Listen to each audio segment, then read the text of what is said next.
The Whisperer in Darkness. Chapter 1. Bear in mind closely that I did not see any actual visual horror at the end. To say that a mental shock was the cause of what I inferred, that last straw which sent me racing out of the lonely Akeley farmhouse and through the wild domed hills of Vermont in a commandeered motor at night, is to ignore the plainest facts of my final experience. Notwithstanding the deep extent to which I shared the information and speculations of Henry Akeley, the things I saw and heard, and the admitted vividness of the impression produced on me by these things, I cannot prove even now whether I was right or wrong in my hideous inference. For after all, Akeley's disappearance establishes nothing. People found nothing amiss in his house despite the bullet marks on the outside and inside. It was just as though he had walked out casually for a ramble in the hills and failed to return. There was not even a sign that a guest had been there, or that those horrible cylinders and machines had been stored in the study. That he had mortally feared the crowded green hills, an endless trickle of brooks among which he had been born and reared, means nothing at all either, for thousands are subject to just such morbid fears. Eccentricity, moreover, could easily account for his strange acts and apprehensions toward the last. The whole matter began, so far as I am concerned, with the historic and unprecedented Vermont floods of November 3, 1927. I was then, as now, an instructor of literature at Miskatonic University in Arkham, Massachusetts, and an enthusiastic amateur student of New England folklore. Shortly after the flood, amidst the varied reports of hardship, suffering, and organized relief which filled the press, there appeared certain odd stories of things found floating in some of the swollen rivers, so that many of my friends embarked on curious discussions and appealed to me to shed what light I could on the subject. I felt flattered at having my folklore study taken so seriously, and did what I could to belittle the wild, vague tales which seemed so clearly an outgrowth of old rustic superstitions. It amused me to find several persons of education who insisted that some stratum of obscure, distorted fact might underlie the rumors.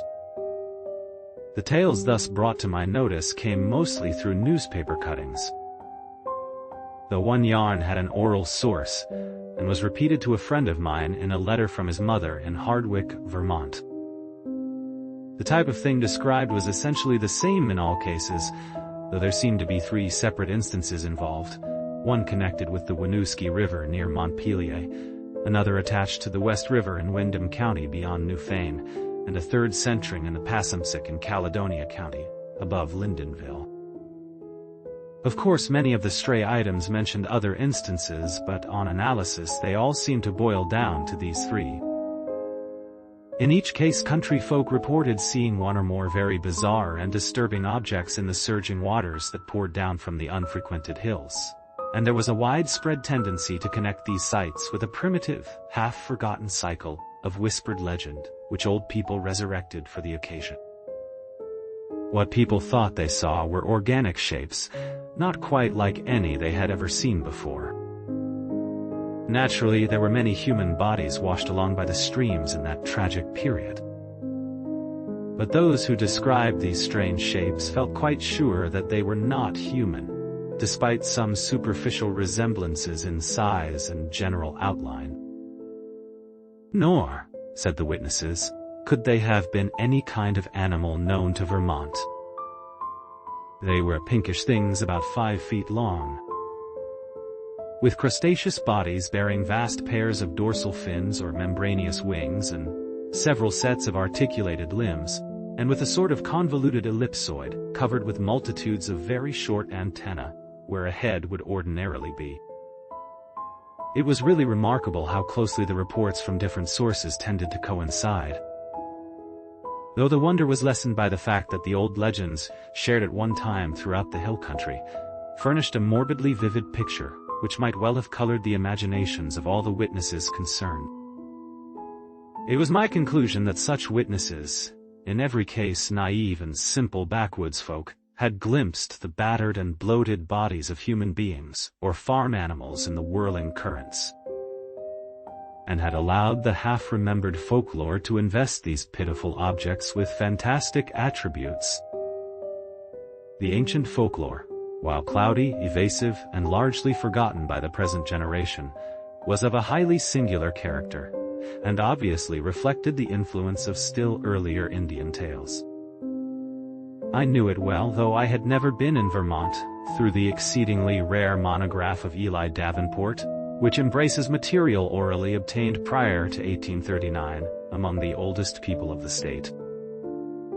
This material, moreover, closely coincided with tales which I had personally heard from elderly rustics in the mountains of New Hampshire. Briefly summarized, it hinted at a hidden race of monstrous beings, which lurked somewhere among the remoter hills, in the deep woods of the highest peaks, and the dark valleys where streams trickle from unknown sources. These beings were seldom glimpsed, but evidences of their presence were reported by those who had ventured farther than usual, up the slopes of certain mountains or into certain deep, steep-sided gorges that even the wolves shunned. There were queer footprints or claw prints in the mud of brook margins and barren patches, and curious circles of stones, with the grass around them worn away, which did not seem to have been placed or entirely shaped by nature. There were, too, certain caves of problematical depth in the sides of the hills, with mouths closed by boulders in a manner scarcely accidental, and with more than an average quota of the queer prints leading both toward and away from them, if indeed the direction of these prints could be justly estimated.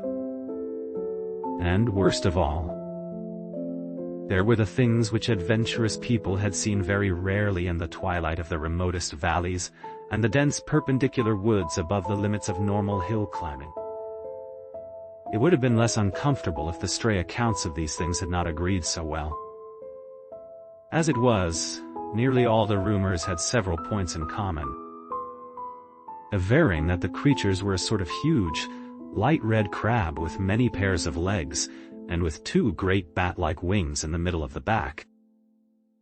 They sometimes walked on all their legs, and sometimes on the hindmost pair only, using the others to convey large objects of indeterminate nature. On one occasion they were spied in considerable numbers, a detachment of them wading along a shallow woodland watercourse, 3 abreast in evidently disciplined formation. Once a specimen was seen flying, launching itself from the top of a bald, lonely hill at night, and vanishing in the sky after its great flapping wings had been silhouetted an instant against the full moon. These things seemed content, on the whole, to let mankind alone, though they were at times held responsible for the disappearance of venturesome individuals, especially persons who built houses too close to certain valleys, or too high up on certain mountains.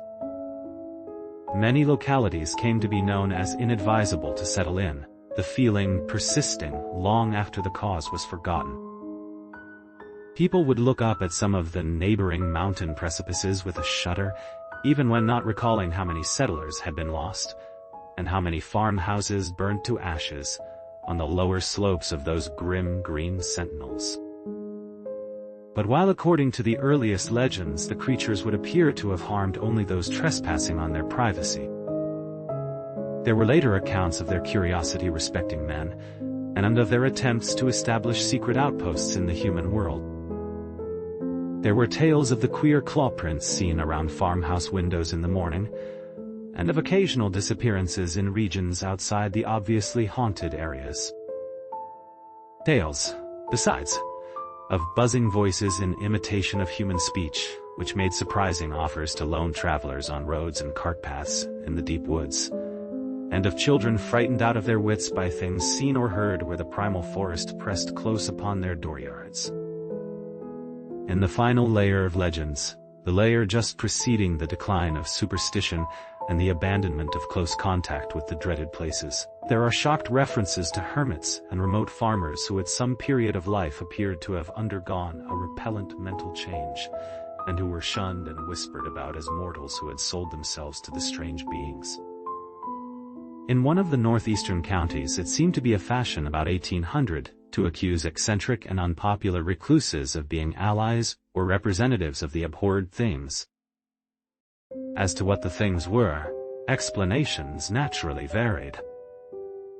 The common name applied to them was "those ones," or "the old ones," though other terms had a local and transient use. Perhaps the bulk of the Puritan settlers set them down bluntly as familiars of the devil, and made them a basis of odd theological speculation. Those with Celtic legendary in their heritage, mainly the Scotch-Irish element of New Hampshire, and their kindred who had settled in Vermont on Governor Wentworth's colonial grants, linked them vaguely with the malign fairies and little people of the bogs and raths, and protected themselves with scraps of incantation, handed down through many generations. But the Indians had the most fantastic theories of all. While different tribal legends differed, there was a marked consensus of belief in certain vital particulars. It being unanimously agreed that the creatures were not native to this earth. The Pennacook myths, which were the most consistent and picturesque, taught that the winged ones came from the Great Bear in the sky, and had mines in our earthly hills, whence they took a kind of stone they could not get on any other world. They did not live here, said the myths, but merely maintained outposts and flew back with vast cargoes of stone to their own stars in the north. They harmed only those earth people who got too near them or spied upon them. Animals shunned them through instinctive hatred, not because of being hunted. They could not eat the things and animals of earth, but brought their own food from the stars. It was bad to get near them, and sometimes young hunters who went into their hills never came back. It was not good, either, to listen to what they whispered at night in the forest, with voices like a bee's that tried to be like the voices of men. They knew the speech of all kinds of men, Pennacooks, Hurons, men of the Five Nations, but did not seem to have or need any speech of their own. They talked with their heads, which changed color in different ways to mean different things. All the legendary, of course, white and Indian alike, died down during the 19th century, except for occasional atavistical flare-ups. The ways of the Vermonters became settled, and once their habitual paths and dwellings were established according to a certain fixed plan, they remembered less and less what fears and avoidances had determined that plan, and even that there had been any fears or avoidances. Most people simply knew that certain hilly regions were considered as highly unhealthy, unprofitable, and generally unlucky to live in, and that the farther one kept from them the better off one usually was. In time, the ruts of custom and economic interest became so deeply cut in approved places that there was no longer any reason for going outside them, and the haunted hills were left deserted by accident rather than by design. Save during infrequent local scares. Only wonder-loving grandmothers and retrospective nonagenarians ever whispered of beings dwelling in those hills. And even such whisperers admitted that there was not much to fear from those things now that they were used to the presence of houses and settlements, and now that human beings let their chosen territory severely alone. All this I had known from my reading, and from certain folk tales picked up in New Hampshire. Hence, when the flood-time rumors began to appear, I could easily guess what imaginative background had evolved them. I took great pains to explain this to my friends, and was correspondingly amused when several contentious souls continued to insist on a possible element of truth in the reports. Such persons tried to point out that the early legends had a significant persistence and uniformity, and that the virtually unexplored nature of the Vermont hills made it unwise to be dogmatic about what might or might not dwell among them. Nor could they be silenced by my assurance that all the myths were of a well-known pattern, common to most of mankind, and determined by early phases of imaginative experience, which always produced the same type of delusion. It was of no use to demonstrate to such opponents that the Vermont myths differed but little in essence from those universal legends of natural personification, which filled the ancient world with fauns and dryads and satyrs, suggested the Kalakanzari of modern Greece, and gave to wild Wales and Ireland their dark hints of strange, small, and terrible hidden races of troglodytes and burrow. No use either to point out the even more startlingly similar belief of the Nepalese hill tribes in the dreaded Maigo, or abominable snowmen who lurk hideously amidst the ice and rock pinnacles of the Himalayan summits. When I brought up this evidence, my opponents turned it against me by claiming that it must imply some actual historicity for the ancient tales, that it must argue the real existence of some queer elder Earth race, driven to hiding after the advent and dominance of mankind, which might very conceivably have survived in reduced numbers to relatively recent times, or even to the present times. The more I laughed at such theories, the more these stubborn friends asseverated them, adding that even without the heritage of legend, the recent reports were too clear, consistent, detailed, and sanely prosaic in manner of telling, to be completely ignored. 2 or 3 fanatical extremists went so far as to hint at possible meanings in the ancient Indian tales which gave the hidden beings a non-terrestrial origin, citing the extravagant books of Charles Fort with their claims that voyagers from other worlds and outer space have often visited Earth. Most of my foes, however, were merely romanticists who insisted on trying to transfer to real life the fantastic lore of lurking, little people, made popular by the magnificent horror fiction of Arthur Machen. Chapter 2. As was only natural under the circumstances, this piquant debating finally got into print in the form of letters to the Arkham Advertiser, some of which were copied in the press of those Vermont regions whence the flood stories came. The Rutland Herald gave half a page of extracts from the letters on both sides, while the Brattleboro Reformer reprinted one of my long historical and mythological summaries in full, with some accompanying comments in The Pendrifters, thoughtful column which supported and applauded my skeptical conclusions. By the spring of 1928 I was almost a well-known figure in Vermont, notwithstanding the fact that I had never set foot in the state. Then came the challenging letters from Henry Akeley which impressed me so profoundly, and which took me for the first and last time to that fascinating realm of crowded green precipices and muttering forest streams. Most of what I now know of Henry Wentworth Akeley was gathered by correspondence with his neighbors, and with his only son in California, after my experience in his lonely farmhouse. He was, I discovered, the last representative on his home soil of a long, locally distinguished line of jurists, administrators, and gentlemen agriculturists. In him, however, the family mentally had veered away from practical affairs to pure scholarship, so that he had been a notable student of mathematics, astronomy, biology, anthropology, and folklore at the University of Vermont. I had never previously heard of him, and he did not give many autobiographical details in his communications. But from the first I saw he was a man of character, education, and intelligence, albeit a recluse with very little worldly sophistication. Despite the incredible nature of what he claimed, I could not help at once taking Akeley more seriously than I had taken any of the other challengers of my views. For one thing, he was really close to the actual phenomena, visible and tangible, that he speculated so grotesquely about.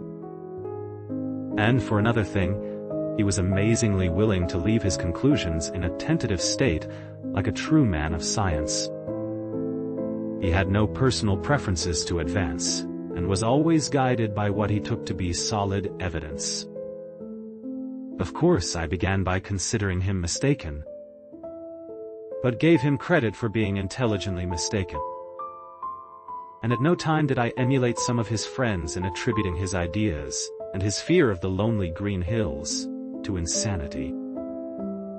I could see that there was a great deal to the man, and knew that what he reported must surely come from strange circumstances deserving investigation. However little it might have to do with the fantastic causes he assigned. Later on I received from him certain material proofs which placed the matter on a somewhat different and bewilderingly bizarre basis.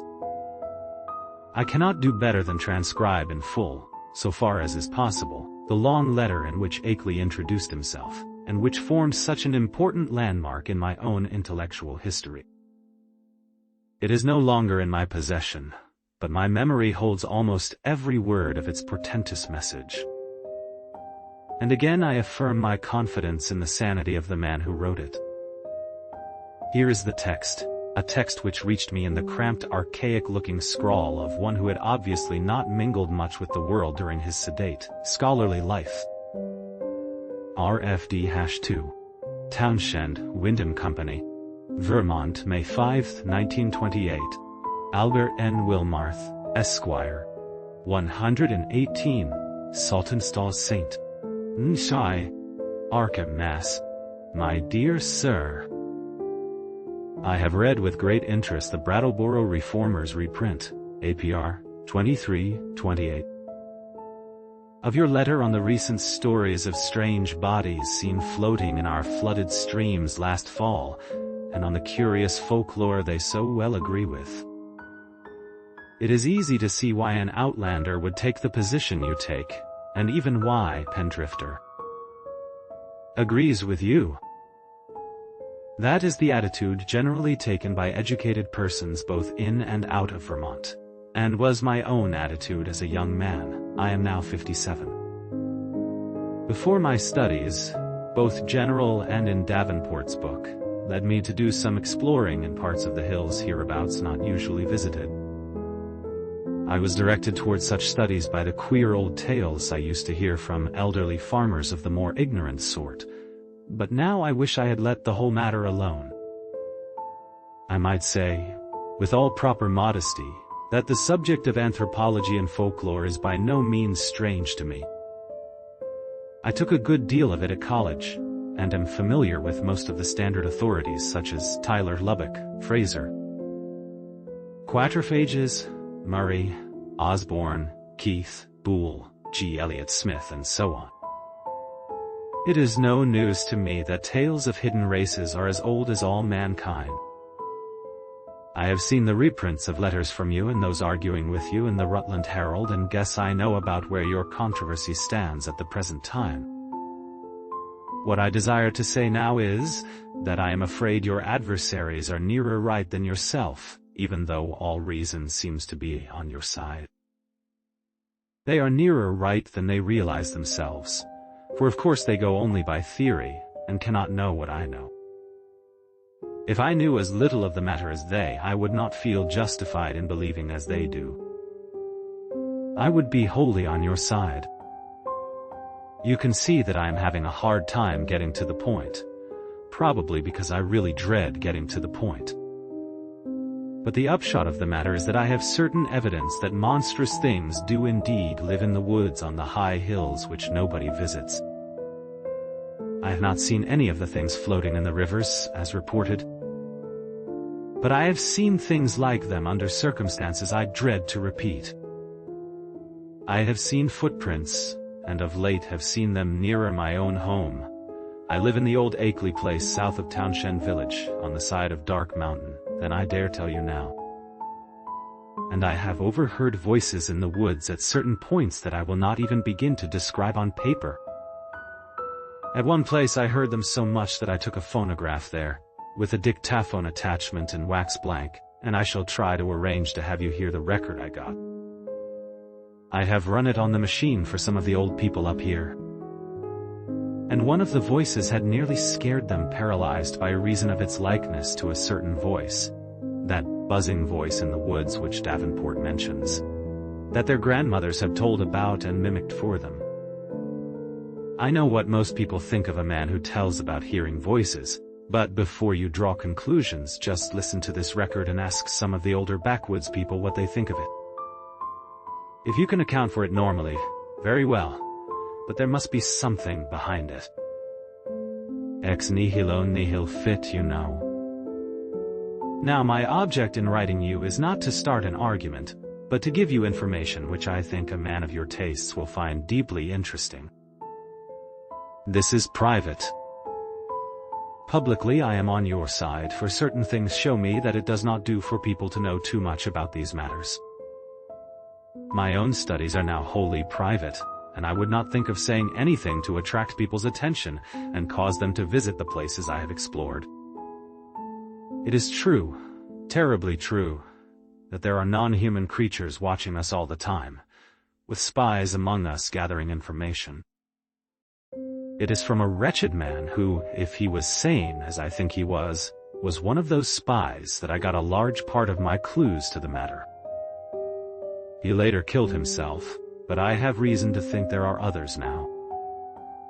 The things come from another planet, being able to live in interstellar space and fly through it on clumsy, powerful wings which have a way of resisting the ether, but which are too poor at steering to be of much use in helping them about on Earth. I will tell you about this later if you do not dismiss me at once as a madman. They come here to get metals from mines that go deep under the hills, and I think I know where they come from. They will not hurt us if we let them alone, but no one can say what will happen if we get too curious about them. Of course, a good army of men could wipe out their mining colony. That is what they are afraid of. But if that happened, more would come from outside, any number of them. They could easily conquer the Earth, but have not tried so far because they have not needed to. They would rather leave things as they are to save bother. I think they mean to get rid of me because of what I have discovered. There is a great black stone with unknown hieroglyphics half worn away which I found in the woods on Round Hill, east of here. And after I took it home everything became different. If they think I suspect too much they will either kill me, or take me off the Earth to where they come from. They like to take away men of learning once in a while, to keep informed on the state of things in the human world. This leads me to my secondary purpose in addressing you, namely, to urge you to hush up the present debate rather than give it more publicity. People must be kept away from these hills, and in order to effect this, their curiosity ought not to be aroused any further. Heaven knows there is peril enough anyway, with promoters and real estate men flooding Vermont with herds of summer people to overrun the wild places, and cover the hills with cheap bungalows. I shall welcome further communication with you, and shall try to send you that phonograph record in Blackstone, which is so worn that photographs don't chew much, by express if you are willing. I say, try, because I think those creatures have a way of tampering with things around here. There is a sullen, furtive fellow named Brown on a farm near the village, who I think is their spy. Little by little they are trying to cut me off from our world because I know too much about their world. They have the most amazing way of finding out what I do. You may not even get this letter. I think I shall have to leave this part of the country and go to live with my son in San Diego, Cal.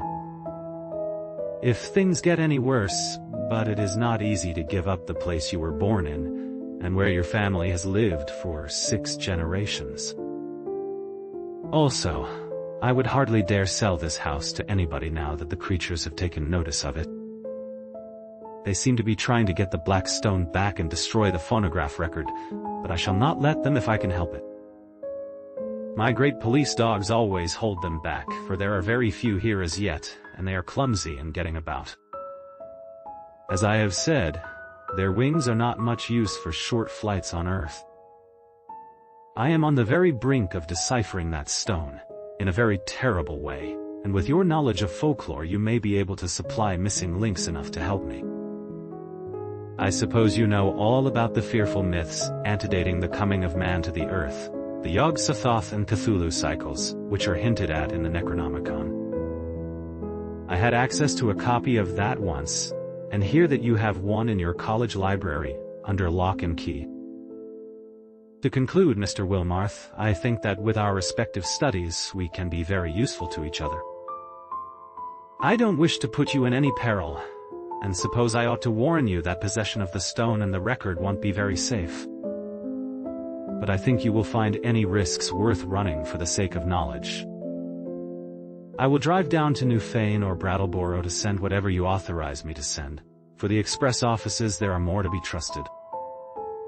I might say that I live quite alone now, since I can't keep hired help anymore. They won't stay because of the things that try to get near the house at night, and that keep the dogs barking continually. I am glad I didn't get as deep as this into the business while my wife was alive, for it would have driven her mad. Hoping that I am not bothering you unduly, and that you will decide to get in touch with me rather than throw this letter into the wastebasket as a madman's raving, I am ours. Very truly, Henry W. A. Keeley P.S. I am making some extra prints of certain photographs taken by me, which I think will help to prove a number of the points I have touched on. The old people think they are monstrously true. I shall send you these very soon if you are interested. HWA. It would be difficult to describe my sentiments upon reading this strange document for the first time. By all ordinary rules, I ought to have laughed more loudly at these extravagances than at the far milder theories which had previously moved me to mirth. Yet something in the tone of the letter made me take it with paradoxical seriousness. Not that I believed for a moment in the hidden race from the stars which my correspondent spoke of, but that, after some grave preliminary doubts, I grew to feel oddly sure of his sanity and sincerity, and of his confrontation by some genuine though singular and abnormal phenomenon, which he could not explain, except in this imaginative way. It could not be as he thought it, I reflected. Yet, on the other hand, it could not be otherwise than worthy of investigation. The man seemed unduly excited and alarmed about something, but it was hard to think that all cause was lacking. He was so specific and logical in certain ways, and after all, his yarn did fit in so perplexingly well with some of the old myths, even the wildest Indian legends. That he had really overheard disturbing voices in the hills, and had really found the black stone he spoke about, was wholly possible despite the crazy inferences he had made. Inferences probably suggested by the man who had claimed to be a spy of the outer beings, and had later killed himself. It was easy to deduce that this man must have been wholly insane, but that he probably had a streak of perverse outward logic which made the naive Akeley, already prepared for such things by his folklore studies, believe his tale. As for the latest developments, it appeared from his inability to keep hired help that Akeley's humbler rustic neighbors were as convinced as he that his house was besieged by uncanny things at night. The dogs really barked, too. And then the matter of that phonograph record, which I could not but believe he had obtained in the way he said. It must mean something. Whether animal noises deceptively like human speech, or the speech of some hidden, night-haunting human being decayed to a state not much above that of lower animals. From this my thoughts went back to the black hieroglyph stone, and to speculations upon what it might mean.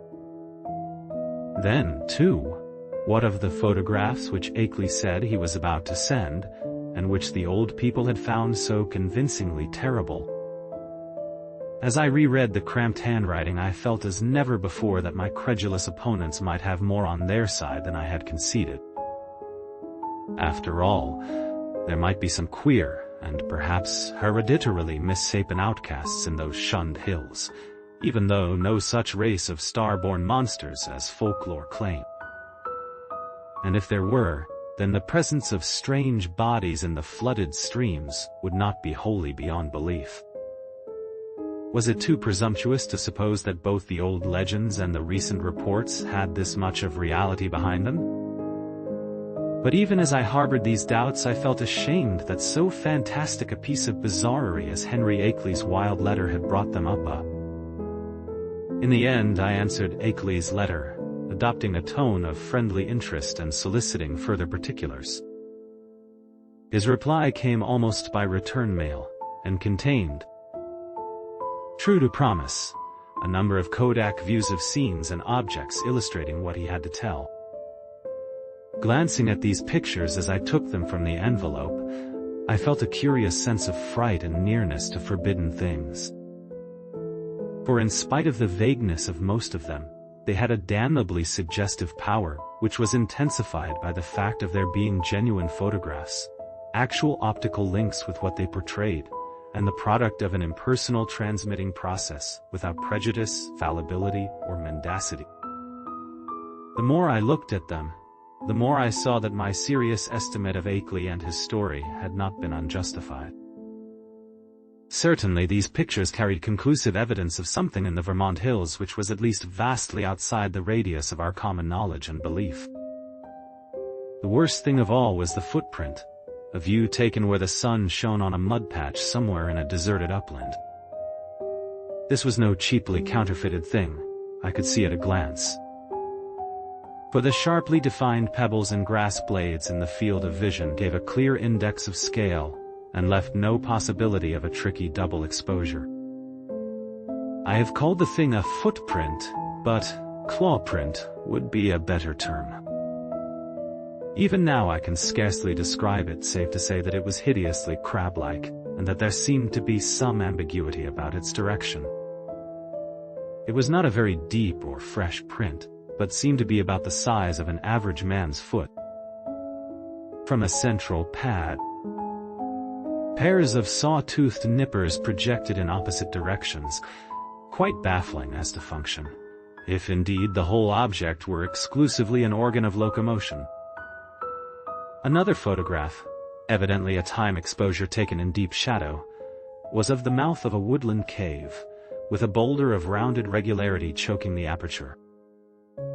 On the bare ground in front of it one could just discern a dense network of curious tracks, and when I studied the picture with a magnifier, I felt uneasily sure that the tracks were like the one in the other view.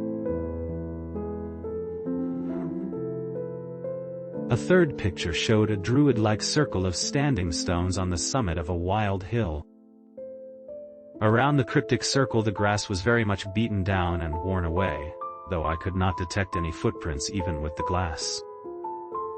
The extreme remoteness of the place was apparent from the veritable sea of tenantless mountains, which formed the background and stretched away toward a misty horizon. But if the most disturbing of all the views was that of the footprint, the most curiously suggestive was that of the great black stone found in the Round Hill woods. Akeley had photographed it on what was evidently his study table, for I could see rows of books and a bust of Milton in the background. The thing, as nearly as one might guess, had faced the camera vertically with a somewhat irregularly curved surface of 1 by 2 feet. But to say anything definite about that surface, or about the general shape of the whole mass, almost defies the power of language. What outlandish geometrical principles had guided its cutting? For artificially cut it surely was. I could not even begin to guess. And never before had I seen anything which struck me as so strangely and unmistakably alien to this world. Of the hieroglyphics on the surface I could discern very few, but one or two that I did see gave me rather a shock. Of course they might be fraudulent, for others besides myself had read the monstrous and abhorred Necronomicon of the mad Arab Abdul al-Hazred. But it nevertheless made me shiver to recognize certain ideographs, which study had taught me to link with the most blood-curdling and blasphemous whispers of things that had had a kind of mad half-existence before the Earth and the other inner worlds of the solar system or matter. Of the 5 remaining pictures, 3 were of swamp and hill scenes which seemed to bear traces of hidden and unwholesome tenancy. Another was of a queer mark in the ground very near Akeley's house, which he said he had photographed the morning after a night on which the dogs had barked more violently than usual. It was very blurred, and one could really draw no certain conclusions from it. But it did seem fiendishly like that other mark or clawprint photographed on the deserted upland. The final picture was of the Akeley place itself. A trim white house of 2 stories and attic, about a century and a quarter old, and with a well-kept lawn and stone-bordered path leading up to a tastefully carved Georgian doorway. There were several huge police dogs on the lawn, squatting near a pleasant-faced man with a close-cropped gray beard whom I took to be Akeley himself, his own photographer, one might infer from the tube-connected bulb in his right hand. From the pictures I turned to the bulky, closely written letter itself, and for the next 3 hours was immersed in a gulf of unutterable horror. Where Akeley had given only outlines before, he now entered into minute details, presenting long transcripts of words overheard in the woods at night, long accounts of monstrous pinkish forms spied in thickets at twilight on the hills, and a terrible cosmic narrative derived from the application of profound and varied scholarship to the endless bygone discourses of the mad self-styled spy who had killed himself. I found myself faced by names and terms that I had heard elsewhere in the most hideous of connections: Yuggoth, Great Cthulhu, Tataga, Yog-Sothoth, Relaya, Nyarlathotep, Azathoth, Hastur, Yan, Leng, the Lake of Hali, Bethmora, the Yellow Sign, Lemur Cathalos, Bran, and the Magnum Innominandum, and was drawn back through nameless aeons and inconceivable dimensions to worlds of outer entity, at which the crazed author of the Necronomicon had only guessed in the vaguest way. I was told of the pits of primal life, and of the streams that had trickled down therefrom, and finally, of the tiny rivulet from one of those streams which had become entangled with the destinies of our own earth.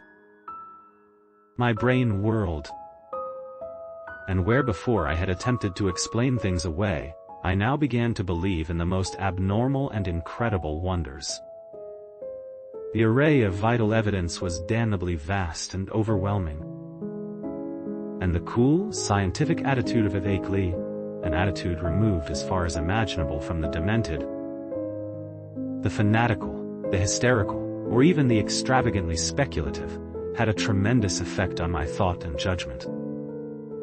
By the time I laid the frightful letter aside, I could understand the fears he had come to entertain, and was ready to do anything in my power to keep people away from those wild, haunted hills. Even now, when time has dulled the impression and made me half-question my own experience and horrible doubts, there are things in that letter of Akeley's which I would not quote, or even form into words on paper. I am almost glad that the letter and record and photographs are gone now, and I wish, for reasons I shall soon make clear, that the new planet beyond Neptune had not been discovered. With the reading of that letter, my public debating about the Vermont horror permanently ended. Arguments from opponents remained unanswered, or put off with promises, and eventually the controversy petered out into oblivion.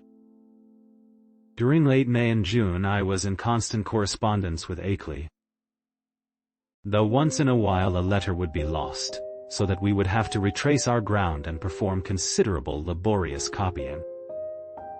What we were trying to do as a whole was to compare notes in matters of obscure mythological scholarship and arrive at a clearer correlation of the Vermont horrors with the general body of primitive world legend. For one thing, we virtually decided that these morbidities and the hellish Himalayan Maigo were one and the same order of incarnated nightmare. There were also absorbing zoological conjectures, which I would have referred to Professor Dexter in my own college but for Akeley's imperative command to tell no one of the matter before us. If I seem to disobey that command now, it is only because I think that at this stage a warning about those farther Vermont hills, and about those Himalayan peaks which bold explorers are more and more determined to ascend, is more conducive to public safety than silence would be. One specific thing we were leading up to was a deciphering of the hieroglyphics on that infamous black stone, a deciphering which might well place us in possession of secrets deeper and more dizzying than any formerly known to man. Chapter 3. Toward the end of June the phonograph record came, shipped from Brattleboro. Since Akeley was unwilling to trust conditions on the branch line north of there, he had begun to feel an increased sense of espionage, aggravated by the loss of some of our letters, and said much about the insidious deeds of certain men, whom he considered tools and agents of the hidden beings. Most of all, he suspected the surly farmer Walter Brown, who lived alone on a rundown hillside place near the deep woods, and who was often seen loafing around corners in Brattleboro, Bellows Falls, Newfane, and South Londonderry, in the most inexplicable and seemingly unmotivated way. Brown's voice, he felt convinced, was one of those he had overheard on a certain occasion in a very terrible conversation. And he had once found a footprint or claw print near Brown's house which might possess the most ominous significance. It had been curiously near some of Brown's own footprints that faced toward it. So the record was shipped from Brattleboro, whither Akeley drove in his Ford car along the lonely Vermont back roads. He confessed in an accompanying note that he was beginning to be afraid of those roads, and that he would not even go into Townshend for supplies now, except in broad daylight. It did not pay, he repeated again and again, to know too much unless one were very remote from those silent and problematical hills. He would be going to California pretty soon to live with his son, though it was hard to leave a place where all one's memories and ancestral feelings centered. Before trying the record on the commercial machine which I borrowed from the college administration building, I carefully went over all the explanatory matter in Akeley's various letters. This record, he had said, was obtained about 1 a.m. on the 1st of May, 1915, near the closed mouth of a cave, where the wooded west slope of Dark Mountain rises out of Lee's Swamp. The place had always been unusually plagued with strange voices, this being the reason he had brought the phonograph. Dictaphone, and blank in expectation of results. Former experience had told him that Maiev, the hideous Sabbath night of underground European legend, would probably be more fruitful than any other date, and he was not disappointed. It was noteworthy, though, that he never again heard voices at that particular spot. Unlike most of the overheard forest voices, the substance of the record was quasi-ritualistic, and included one palpably human voice which Akeley had never been able to place. It was not Brown's, but seemed to be that of a man of greater cultivation. The second voice, however, was the real crux of the thing, for this was the accursed buzzing which had no likeness to humanity despite the human words which it uttered in good English grammar and a scholarly accent. The recording phonograph and dictaphone had not worked uniformly well, and had of course been at a great disadvantage because of the remote and muffled nature of the overheard ritual. So that the actual speech secured was very fragmentary. Akeley had given me a transcript of what he believed the spoken words to be, and I glanced through this again as I prepared the machine for action. The text was darkly mysterious rather than openly horrible, though a knowledge of its origin and manner of gathering gave it all the associative horror which any words could well possess. I will present it here in full as I remember it, and I am fairly confident that I know it correctly by heart, not only from reading the transcript, but from playing the record itself over and over again. It is not a thing which one might readily forget. Indistinguishable sounds, a cultivated male human voice, is the Lord of the woods, even to cry, and the gifts of the men of Leng. So, from the wells of night to the gulfs of space, and from the gulfs of space to the wells of night, ever the praises of great Cthulhu, of Sethaga, and of him who is not to be named. Ever their praises and abundance to the black goat of the woods. Shub-Niggurath, the goat with 1,000 young. A buzzing imitation of human speech. Yea, Shub-Niggurath, the black goat of the woods with 1,000 young. Human voice. And it has come to pass that the Lord of the woods, being 7 and 9, down the onyx steps, tried buttes to him in the gulf, Azathoth, he of whom thou hast taught us, marvels. On the wings of night out beyond space, out beyond the tree. To that whereof Yugath is the youngest child, rolling alone in black aether at the rim. Buzzing voice. Go out among men, and find the ways thereof, that he in the gulf may know. To Nyarlathotep, mighty messenger, must all things be told. And he shall put on the semblance of men, the waxen mask and the robe that hides, and come down from the world of 7 suns to mock. Human voice. Nyarlathotep, great messenger, bringer of strange joy to Yuga through the void, father of the million favored ones, stalker among. Speech cut off by end of record. Such were the words for which I was to listen when I started the phonograph. It was with a trace of genuine dread and reluctance that I pressed the lever and heard the preliminary scratching of the sapphire point, and I was glad that the first faint, fragmentary words were in a human voice, a mellow, educated voice which seemed vaguely Bostonian in accent, and which was certainly not that of any native of the Vermont hills. As I listened to the tantalizingly feeble rendering, I seemed to find the speech identical with Akeley's carefully prepared transcript. On it chanted, in that mellow Bostonian voice, Shub-Niggurath, the goat with 1,000 young. And then I heard the other voice. To this hour I shudder retrospectively when I think of how it struck me, prepared though I was by Akeley's accounts. Those to whom I have since described the record profess to find nothing but cheap imposture or madness in it. But could they have heard the accursed thing itself, or read the bulk of Akeley's correspondence, especially that terrible and encyclopedic second letter? I know they would think differently. It is, after all, a tremendous pity that I did not disobey Akeley and play the record for others. A tremendous pity, too, that all of his letters were lost. To me, with my first-hand impression of the actual sounds, and with my knowledge of the background and surrounding circumstances, the voice was a monstrous thing. It swiftly followed the human voice in ritualistic response, but in my imagination it was a morbid echo winging its way across unimaginable abysses from unimaginable outer hells.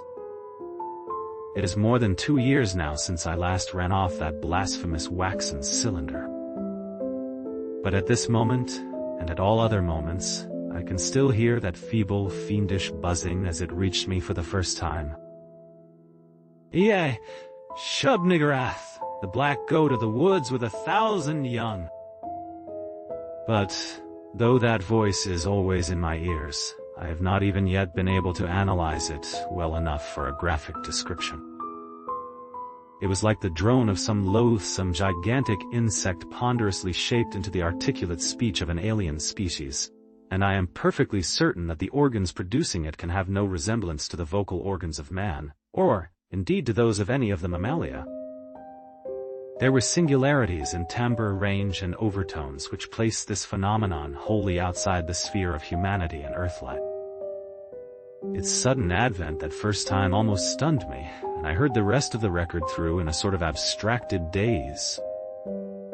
When the longer passage of buzzing came, there was a sharp intensification of that feeling of blasphemous infinity which had struck me during the shorter and earlier passage. At last the record ended abruptly, during an unusually clear speech of the human and Bostonian voice. But I sat stupidly staring long after the machine had automatically stopped. I hardly need say that I gave that shocking record many another playing, and that I made exhaustive attempts at analysis and comment and comparing notes with Akeley. It would be both useless and disturbing to repeat here all that we concluded. But I may hint that we agreed in believing we had secured a clue to the source of some of the most repulsive primordial customs in the cryptic elder religions of mankind. It seemed plain to us also that there were ancient and elaborate alliances between the hidden outer creatures and certain members of the human race. How extensive these alliances were, and how their state today might compare with their state in earlier ages, we had no means of guessing. Yet at best, there was room for a limitless amount of horrified speculation. There seemed to be an awful, immemorial linkage in several definite stages betwixt man and nameless infinity. The blasphemies which appeared on earth, it was hinted, came from the dark planet Yuggoth, at the rim of the solar system. But this was itself merely the populous outpost of a frightful interstellar race, whose ultimate source must lie far outside even the Einsteinian spacetime continuum or greatest known cosmos. Meanwhile, we continued to discuss the Black Stone and the best way of getting it to Arkham, Akeley deeming it inadvisable to have me visit him at the scene of his nightmare studies. For some reason or other, Akeley was afraid to trust the thing to any ordinary or expected transportation route.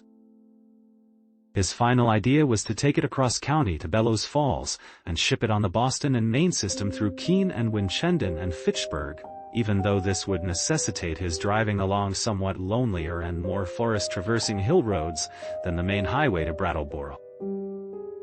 He said he had noticed a man around the express office at Brattleboro when he had sent the phonograph record, whose actions and expression had been far from reassuring. This man had seemed too anxious to talk with the clerks and had taken the train on which the record was shipped.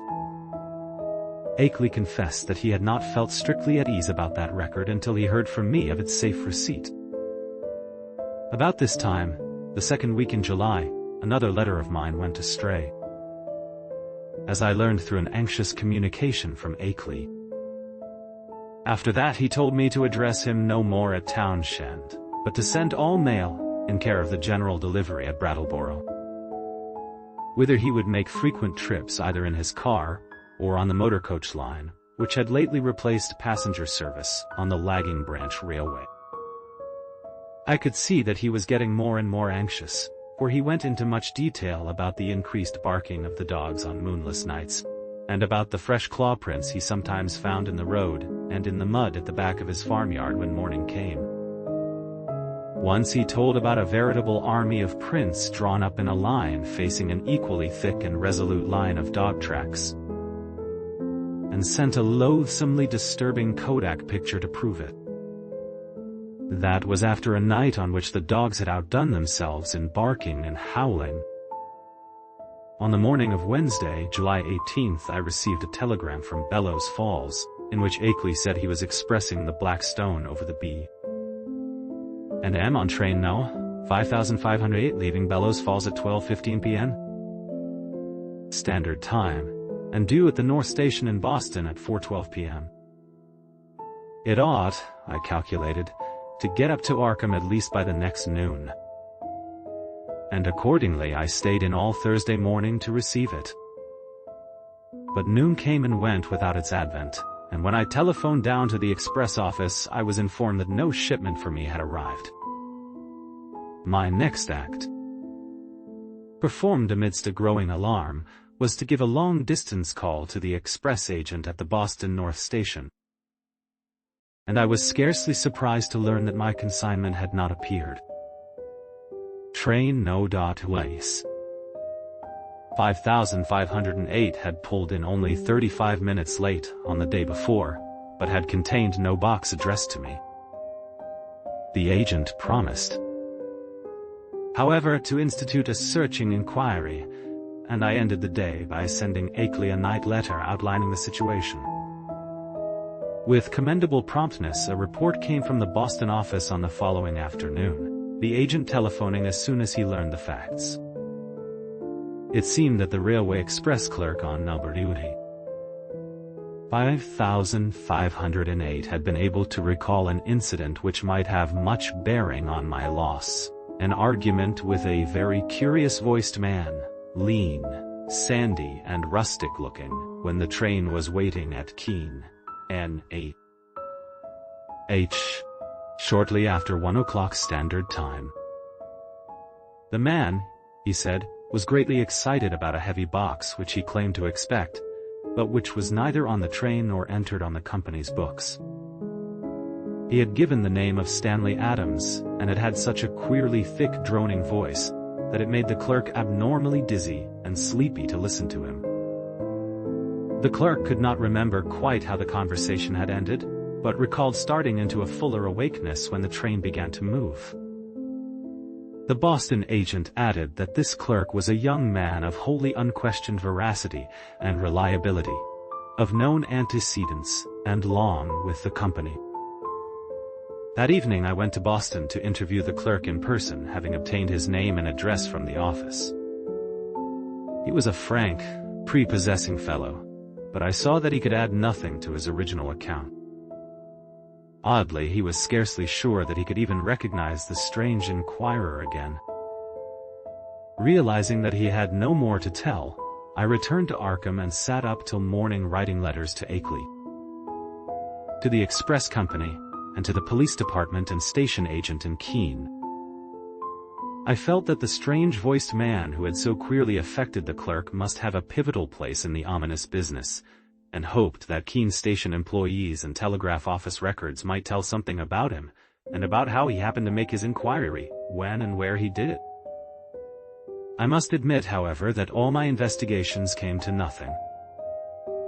The queer-voiced man had indeed been noticed around the Keene station in the early afternoon of July 18th, and one lounger seemed to couple him vaguely with a heavy box.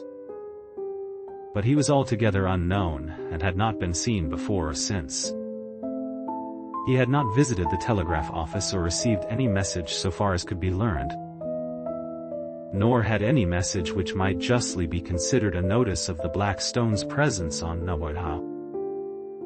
5508 come through the office for anyone. Naturally, Akeley joined with me in conducting these inquiries, and even made a personal trip to Keene to question the people around the station. But his attitude toward the matter was more fatalistic than mine. He seemed to find the loss of the box a portentous and menacing fulfillment of inevitable tendencies, and had no real hope at all of its recovery. He spoke of the undoubted telepathic and hypnotic powers of the hill creatures and their agents, and in one letter hinted that he did not believe the stone was on this earth any longer. For my part, I was duly enraged, for I had felt there was at least a chance of learning profound and astonishing things from the old blurred hieroglyphs. The matter would have rankled bitterly in my mind had not Akeley's immediate subsequent letters brought up a new phase of the whole horrible hill problem, which at once seized all my attention. Chapter 4. The unknown things, Akeley wrote in a script grown pitifully tremulous, had begun to close in on him with a wholly new degree of determination. The nocturnal barking of the dogs whenever the moon was dim or absent was hideous now, and there had been attempts to molest him on the lonely roads he had to traverse by day. On the 2nd of August, while bound for the village in his car, he had found a tree trunk laid in his path at a point where the highway ran through a deep patch of woods, while the savage barking of the two great dogs he had with him told all too well of the things which must have been lurking near. What would have happened had the dogs not been there, he did not dare guess, but he never went out now without at least two of his faithful and powerful pack. Other road experiences had occurred on August 5th and 6th. A shot grazing his car on one occasion, and the barking of the dogs telling of unholy woodland presences on the other. On August 15th I received a frantic letter which disturbed me greatly, and which made me wish Akeley could put aside his lonely reticence and call in the aid of the law. There had been frightful happenings on the night of the 12/13th, bullets flying outside the farmhouse, and 3 of the 12 great dogs being found shot dead in the morning. There were myriads of claw prints in the road, with the human prints of Walter Brown among them. Akeley had started to telephone to Brattleboro for more dogs, but the wire had gone dead before he had a chance to say much. Later he went to Brattleboro in his car, and learned there that linemen had found the main telephone cable neatly cut at a point where it ran through the deserted hills north of New Fane. But he was about to start home with 4 fine new dogs, and several cases of ammunition for his big game repeating rifle. The letter was written at the post office in Brattleboro, and came through to me without delay. My attitude toward the matter was by this time quickly slipping from a scientific to an alarmedly personal one. I was afraid for Akeley in his remote lonely farmhouse, and half afraid for myself because of my now definite connection with the strange hill problem. The thing was reaching out so. Would it suck me in and engulf me? In replying to his letter, I urged him to seek help, and hinted that I might take action myself if he did not. I spoke of visiting Vermont in person in spite of his wishes, and of helping him explain the situation to the proper authorities. In return, however, I received only a telegram from Bellows Falls, which read thus: "Appreciate your position but can do nothing. Take no action yourself, for it could only harm both. Wait for explanation. Henry Akeley." But the affair was steadily deepening. Things were pretty bad, and I think the end is getting near, in spite of all we have hoped. After midnight, something landed on the roof of the house, and the dogs all rushed up to see what it was. I could hear them snapping and tearing around, and then one managed to get on the roof by jumping from the low L. There was a terrible fight up there, and I heard a frightful buzzing which I'll never forget. And then there was a shocking smell. About the same time, bullets came through the window and nearly grazed me. I think the main line of the hill creatures had got close to the house when the dogs divided because of the roof business. What was up there I don't know yet, but I'm afraid the creatures are learning to steer better with their space wings. I put out the light and used the windows for loopholes, and raked all around the house with rifle fire, aimed just high enough not to hit the dogs. That seemed to end the business. But in the morning I found great pools of blood in the yard, beside pools of a green sticky stuff that had the worst odor I have ever smelled. I climbed up on the roof and found more of the sticky stuff there. 5 of the dogs were killed. I'm afraid I hit one by aiming too low, for he was shot in the back. Now I am setting the pains the shots broke, and am going to Brattleboro for more dogs. I guess the men at the kennels think I am crazy. We'll drop another note later. Suppose I'll be ready for moving in a week or two, though it nearly kills me to think of it. Hastily, Akeley. But this was not the only letter from Akeley to cross mine. On the next morning, September 6th, still another came. This time a frantic scrawl which utterly unnerved me, and put me at a loss what to say or do next. Again, I cannot do better than quote the text as faithfully as memory will let me. Tuesday died. Clouds didn't break, so no moon again, and going into the wane anyhow. I'd have the house wired for electricity, and put in a searchlight if I didn't know they'd cut the cables as fast as they could be mended. I think I am going crazy. It may be that all I have ever written you is a dream, or madness. It was bad enough before, but this time it is too much. They talked to me last night, talked in that cursed buzzing voice, and told me things that I dare not repeat to you. I heard them plainly over the barking of the dogs, and once when they were drowned out a human voice helped them. Keep out of this, Wilmarth. It is worse than either you or I ever suspected. They don't mean to let me get to California now. They want to take me off alive, or what theoretically and mentally amounts to alive. Not only to Yuggoth, but beyond that, away outside the galaxy, and possibly beyond the last curved rim of space. I told them I wouldn't go where they wish, or in the terrible way they propose to take me, but I'm afraid it will be no use. My place is so far out that they may come by day as well as by night before long. 6 more dogs killed, and I felt presences all along the wooded parts of the road when I drove to Brattleboro today. It was a mistake for me to try to send you that phonograph record in Blackstone. Better smash the record before it's too late. We'll drop you another line tomorrow if I'm still here. Wish I could arrange to get my books and things to Brattleboro and board there. I would run off without anything if I could, but something inside my mind holds me back. I can slip out to Brattleboro where I ought to be safe, but I feel just as much a prisoner there as at the house. And I seem to know that I couldn't get much farther, even if I dropped everything and tried. It is horrible. Don't get mixed up in this. Yours, Akeley. I did not sleep at all the night after receiving this terrible thing, and was utterly baffled as to Akeley's remaining degree of sanity. The substance of the note was wholly insane, yet the manner of expression, in view of all that had gone before, had a grimly potent quality of convincingness.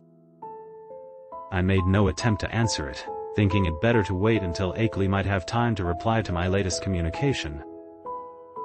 Such a reply indeed came on the following day, though the fresh material in it quite overshadowed any of the points brought up by the letter it nominally answered. Here is what I recall of the text, scrawled and blotted as it was in the course of a plainly frantic and hurried composition. Wednesday. Whoa.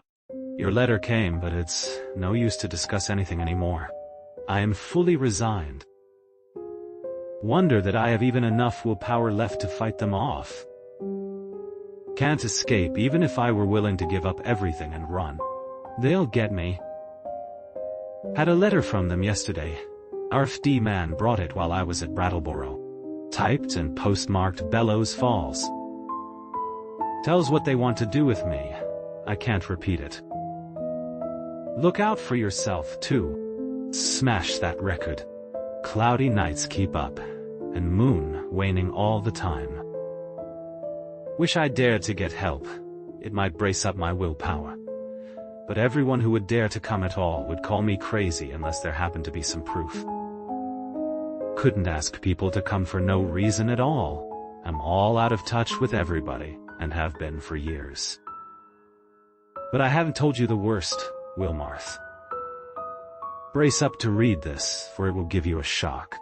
I am telling the truth, though. It is this. I have seen and touched one of the things, or part of one of the things. God, man, but it's awful. It was dead, of course. One of the dogs had it, and I found it near the kennel this morning. I tried to save it in the woodshed to convince people of the whole thing, but it all evaporated in a few hours. Nothing left. You know, all those things in the rivers were seen only on the first morning after the flood. And here's the worst. I tried to photograph it for you, but when I developed the film there wasn't anything visible except the woodshed. What can the thing have been made of? I saw it and felt it. And they all leave footprints. It was surely made of matter. But what kind of matter? The shape can't be described. It was a great crab with a lot of pyramided fleshy rings or knots of thick ropey stuff covered with feelers where a man's head would be. That green sticky stuff is its blood or juice. And there are more of them due on Earth any minute. Walter Brown is missing. Hasn't been seen loafing around any of his usual corners in the villages hereabouts. I must have got him with one of my shots. Though the creatures always seem to try to take their dead and wounded away. Got into town this afternoon without any trouble, but I'm afraid they're beginning to hold off because they're sure of me. Am writing this in Brattleboro, PO. This may be goodbye. If it is, write my son George Goodenough, Akeley, 176. Pleasant Saint. San Diego, Cal. But don't come up here. Write the boy if you don't hear from me in a week, and watch the papers for news. I'm going to play my last 2 cards now, if I have the willpower left. First to try poison gas on the things. I've got the right chemicals and have fixed up masks for myself and the dogs. And then, if that doesn't work, tell the sheriff. They can lock me in a madhouse if they want to. It'll be better than what the other creatures would do. Perhaps I can get them to pay attention to the prints around the house. They're faint, but I can find them every morning. Suppose, though, police would say I faked them somehow, for they all think I'm a queer character. Must try to have a state policeman spend a night here and see for himself, though it would be just like the creatures to learn about it, and hold off that night. They cut my wires whenever I try to telephone in the night. The linemen think it is very queer, and may testify for me if they don't go and imagine I cut them myself. I haven't tried to keep them repaired for over a week now. I could get some of the ignorant people to testify for me about the reality of the horrors, but everybody laughs at what they say, and anyway, they have shunned my place for so long that they don't know any of the new events. You couldn't get one of those rundown farmers to come within a mile of my house for love or money. The mail carrier hears what they say and jokes me about it, God. If I only dared tell him how real it is. I think I'll try to get him to notice the prints, but he comes in the afternoon and they're usually about gone by that time. If I kept one by setting a box or pan over it, he'd think surely it was a fake or joke. Wish I hadn't gotten to be such a hermit, so folks don't drop around as they used to. I've never dared show the Black Stone or the Kodak pictures, or play that record, to anybody but the ignorant people. The others would say I fake the whole business and do nothing but laugh. But I may yet try showing the pictures. They give those claw prints clearly, even if the things that made them can't be photographed. What a shame nobody else saw that thing this morning before it went to nothing. But I don't know as I care. After what I've been through, a madhouse is as good a place as any. The doctors can help me make up my mind to get away from this house, and that is all that will save me. Write my son George, if you don't hear soon. Goodbye, smash that record and don't mix up in this. Yours, Akeley. The letter frankly plunged me into the blackest of terror. I did not know what to say in answer, but scratched off some incoherent words of advice and encouragement, and sent them by registered mail. I recall urging Akeley to move to Brattleboro at once, and place himself under the protection of the authorities. Adding that I would come to that town with the phonograph record and help convince the courts of his sanity. It was time too, I think I wrote, to alarm the people generally against this thing in their midst. It will be observed that at this moment of stress my own belief in all Akeley had told and claimed was virtually complete, though I did think his failure to get a picture of the dead monster was due not to any freak of nature but to some excited slip of his own. Chapter 5. Then, apparently crossing my incoherent note and reaching me Saturday afternoon. September 8th, came that curiously different and calming letter, neatly typed on a new machine. That strange letter of reassurance and invitation, which must have marked so prodigious a transition in the whole nightmare drama of the lonely hills. Again I will quote from memory, seeking for special reasons to preserve as much of the flavor of the style as I can. It was postmarked Bellows Falls, and the signature as well as the body of the letter was typed, as is frequent with beginners in typing. The text, though, was marvelously accurate for a tyro's work. And I concluded that Akeley must have used a machine at some previous period, perhaps in college. To say that the letter relieved me would be only fair. Yet beneath my relief lay a substratum of uneasiness. If Akeley had been sane in his terror, was he now sane in his deliverance? And the sort of improved rapport mentioned dust. What was it? The entire thing implied such a diametrical reversal of Akeley's previous attitude. But here is the substance of the text, carefully transcribed from a memory in which I take some pride. Townshend, Vermont, Thursday, Sept. 6, 1928. My dear Wilmarth, it gives me great pleasure to be able to set you at rest regarding all the silly things I've been writing you. I say, silly, although by that, I mean my frightened attitude rather than my descriptions of certain phenomena. Those phenomena are real and important enough. My mistake had been in establishing an anomalous attitude towards them. I think I mentioned that my strange visitors were beginning to communicate with me, and to attempt such communication. Last night, this exchange of speech became actual. In response to certain signals, I admitted to the house a messenger from those outside, a fellow human, let me hasten to say. He told me much that neither you nor I had even begun to guess, and showed clearly how totally we had misjudged and misinterpreted the purpose of the Outer Ones in maintaining their secret colony on this planet. It seems that the evil legends about what they have offered to men, and what they wish in connection with the Earth, are wholly the result of an ignorant misconception of allegorical speech. Speech, of course, molded by cultural backgrounds and thought habits vastly different from anything we dream of. My own conjectures, I freely own, shot as widely past the mark as any of the guesses of illiterate farmers and savage Indians. What I had thought morbid and shameful and ignominious is in reality awesome and mind-expanding, and even glorious, my previous estimate being merely a phase of man's eternal tendency to hate and fear, and shrink from the utterly different. Now I regret the harm I have inflicted upon these alien and incredible beings in the course of our nightly skirmishes. If only I had consented to talk peacefully and reasonably with them in the first place.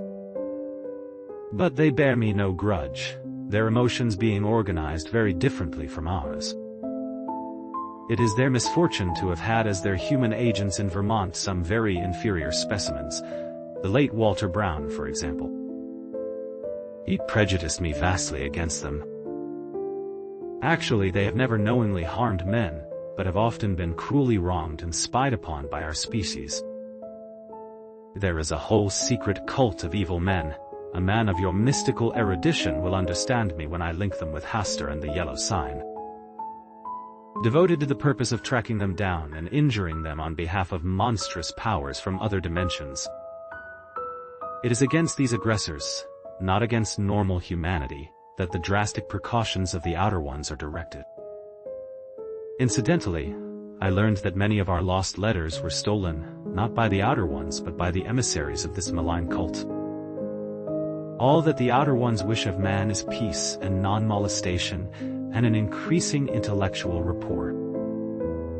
This latter is absolutely necessary now that our inventions and devices are expanding our knowledge and motions, and making it more and more impossible for the Outer Ones' necessary outposts to exist secretly on this planet. The alien beings desire to know mankind more fully, and to have a few of mankind's philosophic and scientific leaders know more about them. With such an exchange of knowledge, all perils will pass, and a satisfactory modus vivendi be established. The very idea of any attempt to enslave or degrade mankind is ridiculous.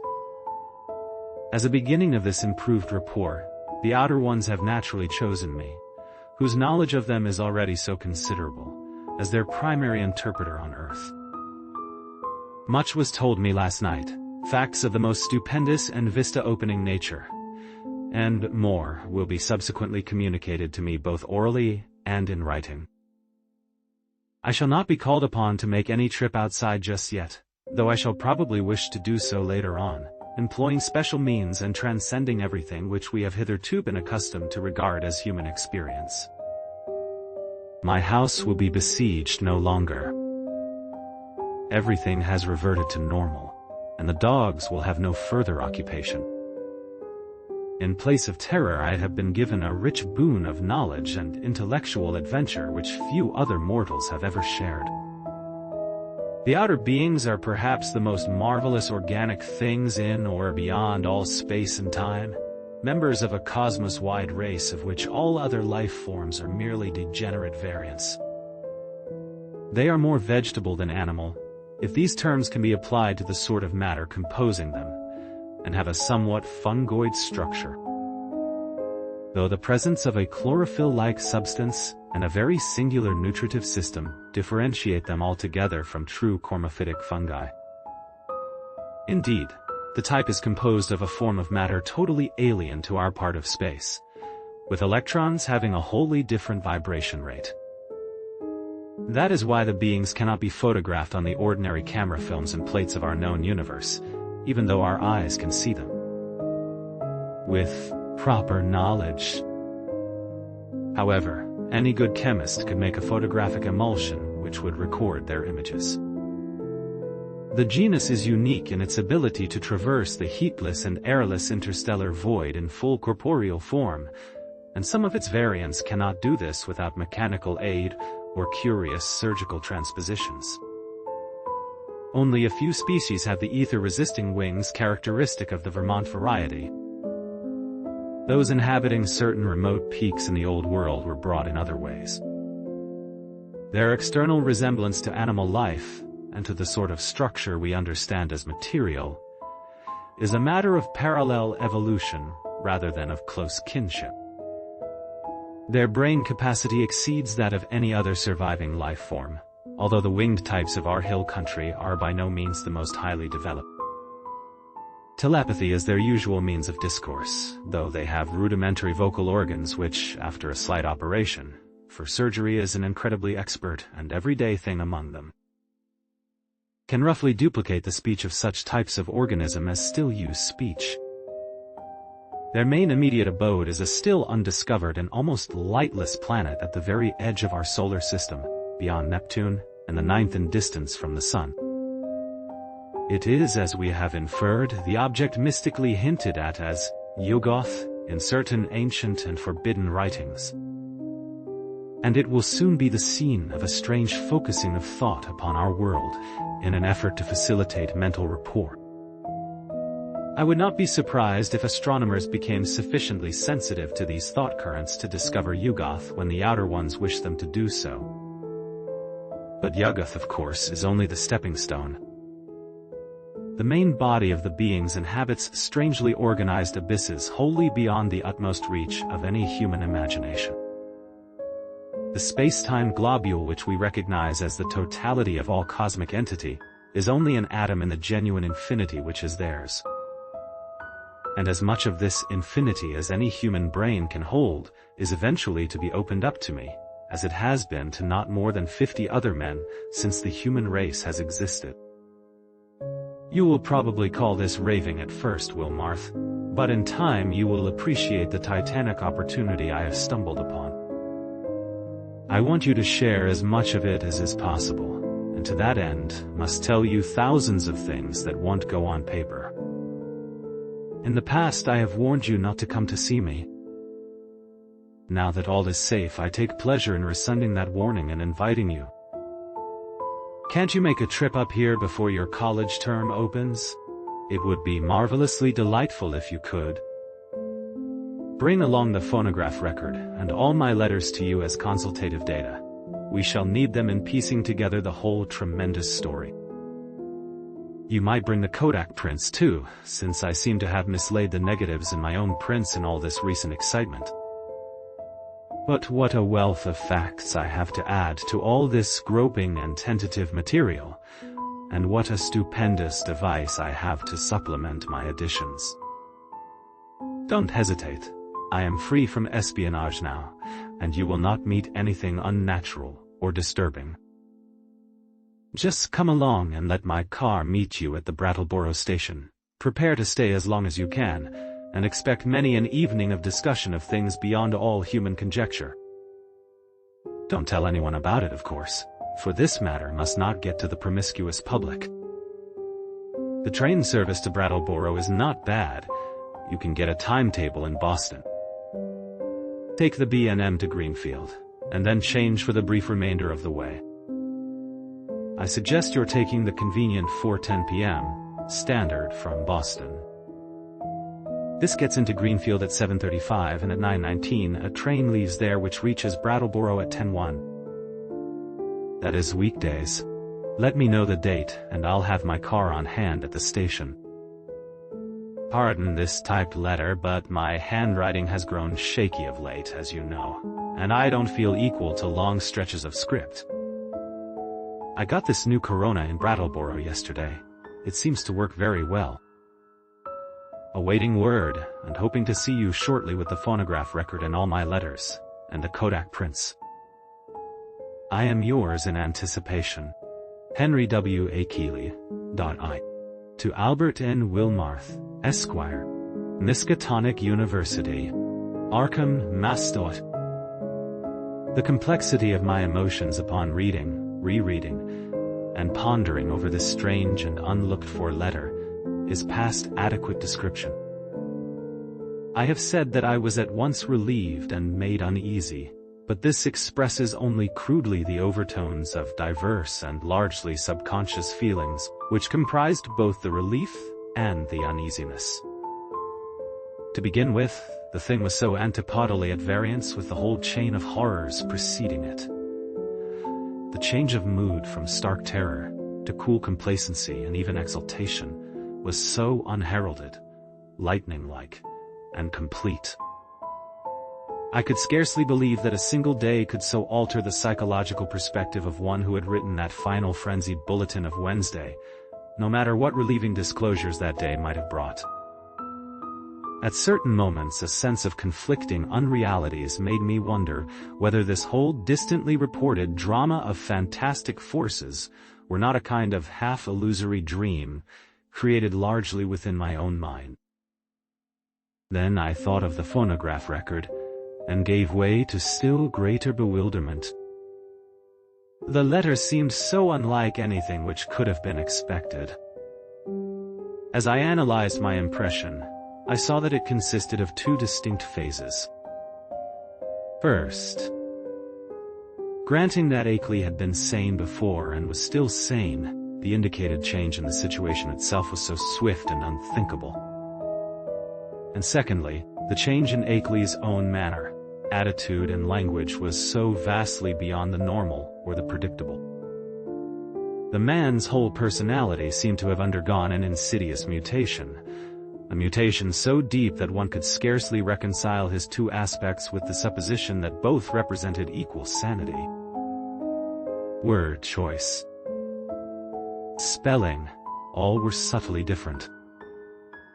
And with my academic sensitiveness to prose style, I could trace profound divergences in his commonest reactions and rhythm responses. Certainly the emotional cataclysm or revelation which could produce so radical an overturn must be an extreme one indeed. Yet in another way the letter seemed quite characteristic of Akeley. The same old passion for infinity, the same old scholarly inquisitiveness. I could not a moment, or more than a moment, credit the idea of spuriousness or malign substitution. Did not the invitation, the willingness to have me test the truth of the letter in person, prove its genuineness? I did not retire Saturday night, but sat up thinking of the shadows and marvels behind the letter I had received. My mind, aching from the quick succession of monstrous conceptions it had been forced to confront during the last 4 months, worked upon this startling new material in a cycle of doubt and acceptance which repeated most of the steps experienced in facing the earlier wonders. Till long before dawn a burning interest and curiosity had begun to replace the original storm of perplexity and uneasiness. Mad or sane, metamorphosed or merely relieved, the chances were that Akeley had actually encountered some stupendous change of perspective in his hazardous research. Some change at once diminishing his danger, real or fancied, and opening dizzy new vistas of cosmic and superhuman knowledge. My own zeal for the unknown flared up to meet his, and I felt myself touched by the contagion of the morbid barrier breaking.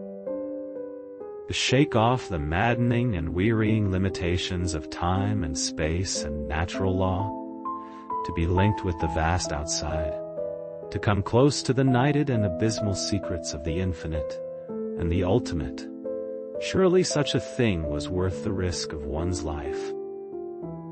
Soul and sanity. And Akeley had said there was no longer any peril. He had invited me to visit him instead of warning me away as before. I tingled at the thought of what he might now have to tell me.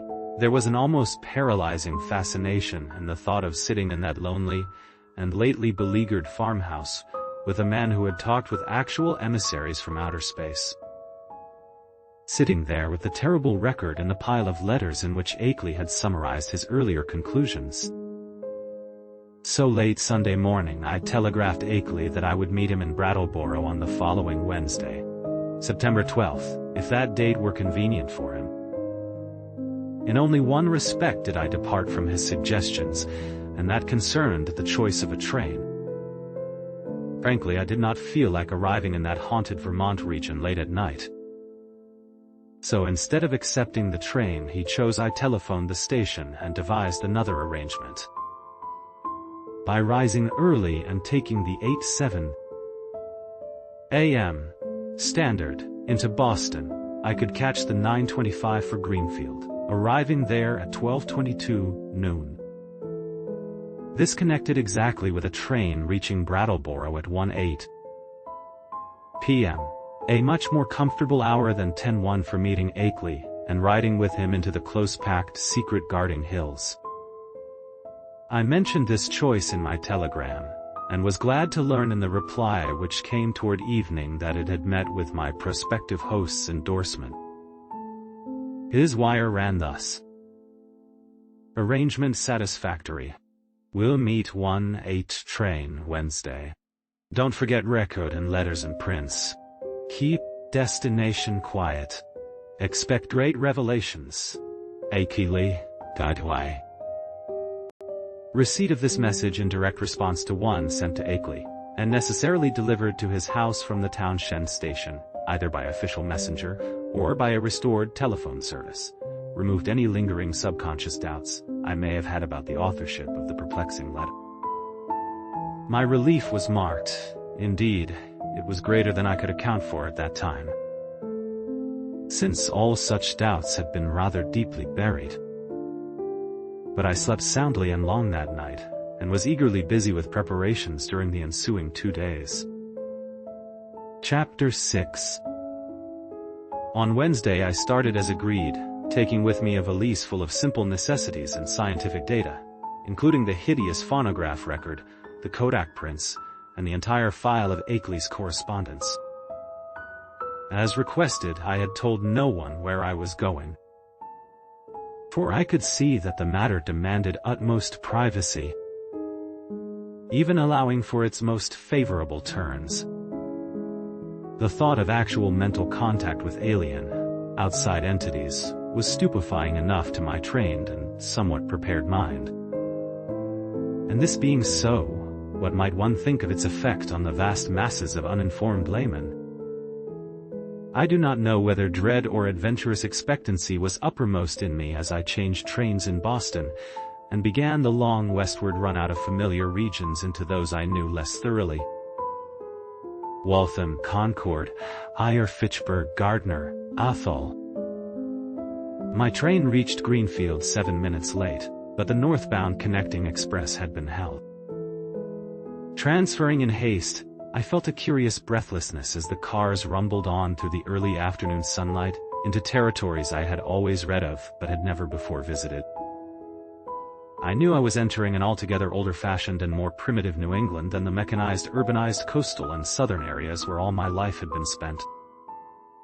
An unspoiled ancestral New England without the foreigners and factory smoke, billboards and concrete roads, of the sections which modernity has touched.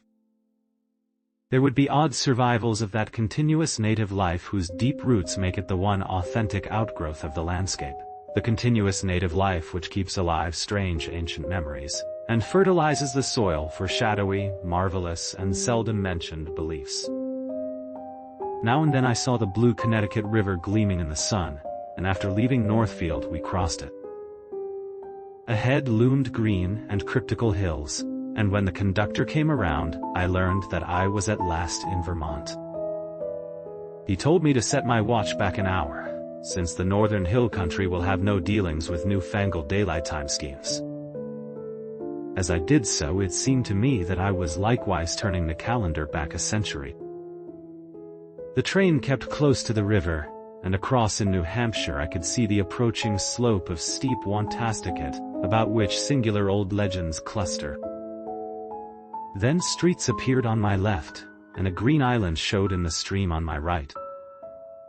People rose and filed to the door, and I followed them. The car stopped, and I alighted beneath the long train shed of the Brattleboro station.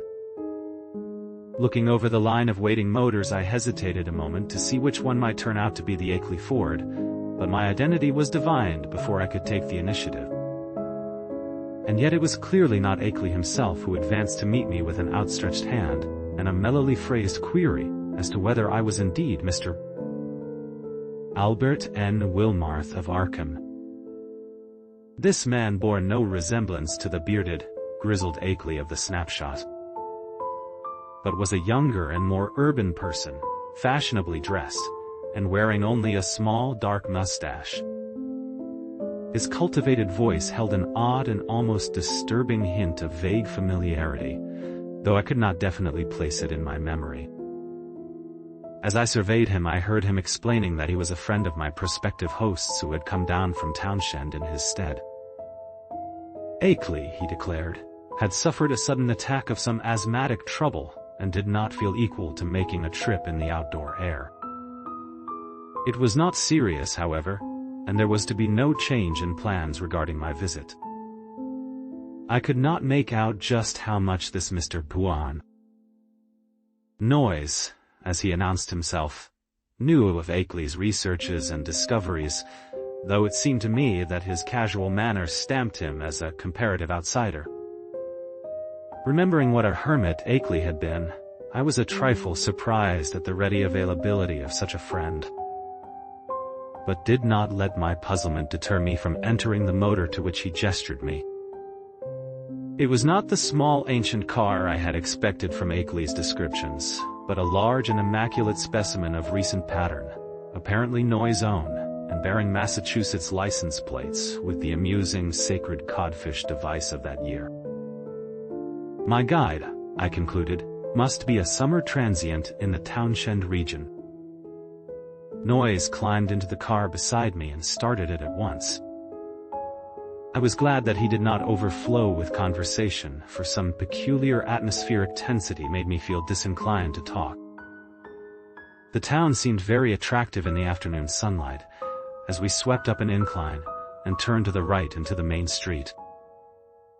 It drowsed like the older New England cities which one remembers from boyhood, and something in the collocation of roofs and steeples and chimneys and brick walls formed contours touching deep vial strings of ancestral emotion. I could tell that I was at the gateway of a region half bewitched through the piling up of unbroken time accumulations. A region where old strange things have had a chance to grow and linger because they have never been stirred up. As we passed out of Brattleboro, my sense of constraint and foreboding increased, for a vague quality in the hill-crowded countryside with its towering, threatening, close-pressing green and granite slopes hinted at obscure secrets and immemorial survivals which might or might not be hostile to mankind. For a time our course followed a broad, shallow river, which flowed down from unknown hills in the north, and I shivered when my companion told me it was the West River. It was in this stream, I recalled from newspaper items, that one of the morbid crab-like beings had been seen floating after the floods. Gradually the country around us grew wilder and more deserted. Archaic covered bridges lingered fearsomely out of the past in pockets of the hills, and the half-abandoned railway track paralleling the river seemed to exhale a nebulously visible air of desolation. There were awesome sweeps of vivid valley where great cliffs rose, New England's virgin granite showing gray and austere through the verdure that scaled the crests. There were gorges where untamed streams leaped, bearing down toward the river the unimagined secrets of 1,000 pathless peaks. Branching away now and then were narrow, half-concealed roads that bored their way through solid, luxuriant masses of forest, among whose primal trees whole armies of elemental spirits might well lurk. As I saw these, I thought of how Akeley had been molested by unseen agencies on his drives along this very route, and did not wonder that such things could be. The quaint, sightly village of Newfane, reached in less than an hour, was our last link with that world which man can definitely call his own, by virtue of conquest and complete occupancy. After that we cast off all allegiance to immediate, tangible, and time-touched things, and entered a fantastic world of hushed unreality, in which the narrow ribbon-like road rose and fell and curved, with an almost sentient and purposeful caprice, amidst the tenantless green peaks and half-deserted valleys. Except for the sound of the motor, and the faint stir of the few lonely farms we passed at infrequent intervals, the only thing that reached my ears was the gurgling, insidious trickle of strange waters from numberless hidden fountains in the shadowy woods. The nearness and intimacy of the dwarfed domed hills now became veritably breathtaking. Their steepness and abruptness were even greater than I had imagined from hearsay, and suggested nothing in common with the prosaic objective world we know. The dense, unvisited woods on those inaccessible slopes seemed to harbor alien and incredible things, and I felt that the very outline of the hills themselves held some strange and eon-forgotten meaning, as if they were vast hieroglyphs left by a rumored Titan race, whose glories live only in rare, deep dreams. All the legends of the past, and all the stupefying imputations of Henry Akeley's letters and exhibits, welled up in my memory to heighten the atmosphere of tension and growing menace. The purpose of my visit, and the frightful abnormalities it postulated, struck me all at once with a chill sensation that nearly overbalanced my ardor for strange delvings.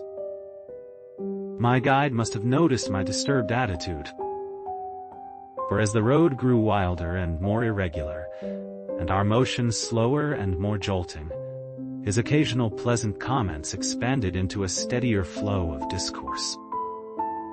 He spoke of the beauty and weirdness of the country, and revealed some acquaintance with the folklore studies of my prospective host. From his polite questions it was obvious that he knew I had come for a scientific purpose, and that I was bringing data of some importance. But he gave no sign of appreciating the depth and awfulness of the knowledge which Akeley had finally reached.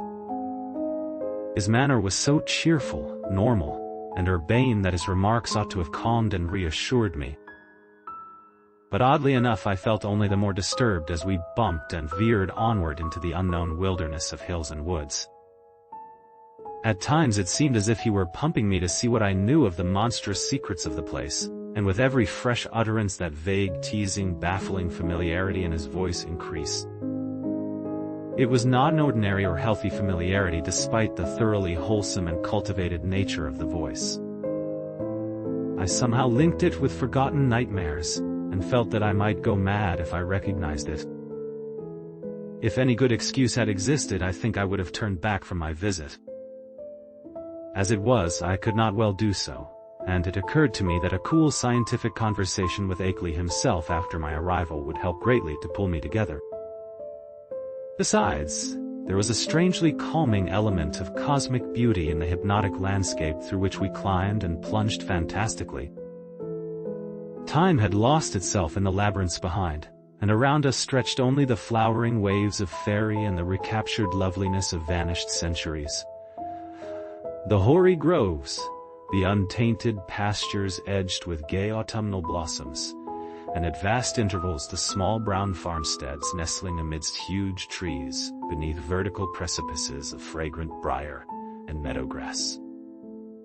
Even the sunlight assumed a supernal glamour, as if some special atmosphere or exhalation mantled the whole region.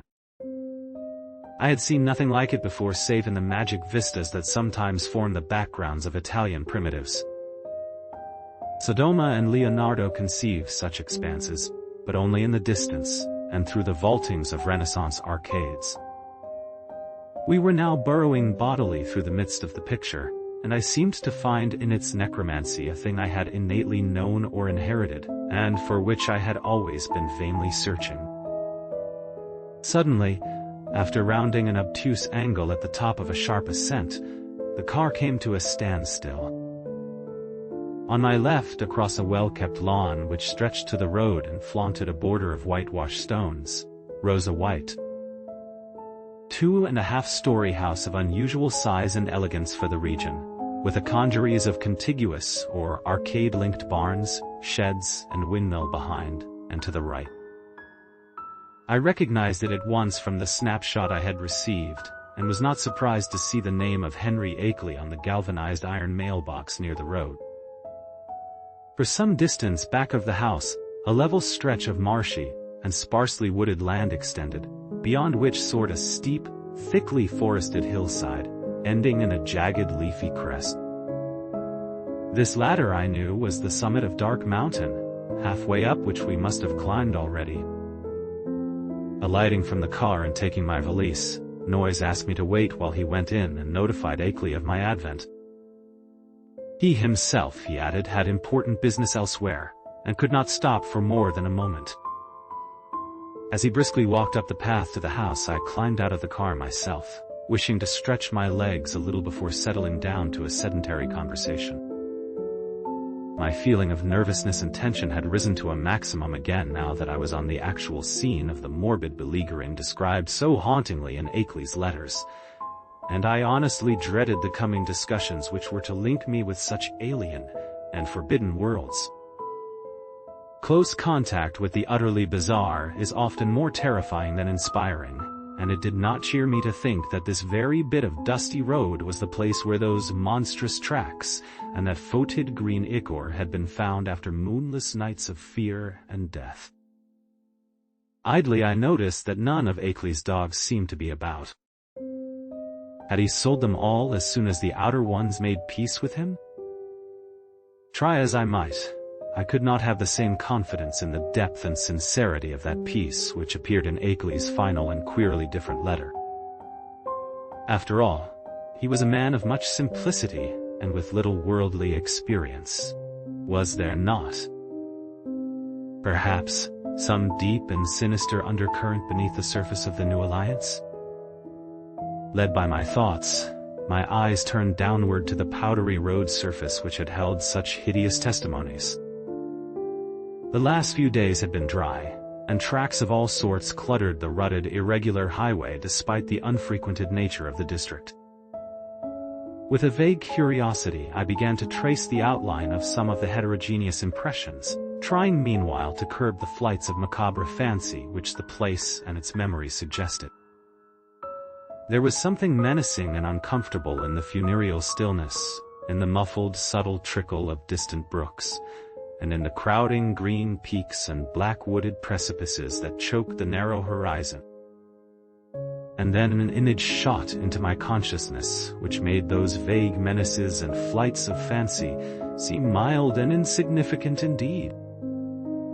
I have said that I was scanning the miscellaneous prints in the road with a kind of idle curiosity, but all at once that curiosity was shockingly snuffed out by a sudden and paralyzing gust of active terror. For though the dust tracks were in general confused and overlapping, and unlikely to arrest any casual gaze, my restless vision had caught certain details near the spot where the path to the house joined the highway, and had recognized beyond doubt or hope the frightful significance of those details. It was not for nothing, alas, that I had pored for hours over the Kodak views of the outer one's claw prints which Akeley had sent. Too well did I know the marks of those loathsome nippers, and that hint of ambiguous direction which stamped the horrors as no creatures of this planet. No chance had been left me for merciful mistake.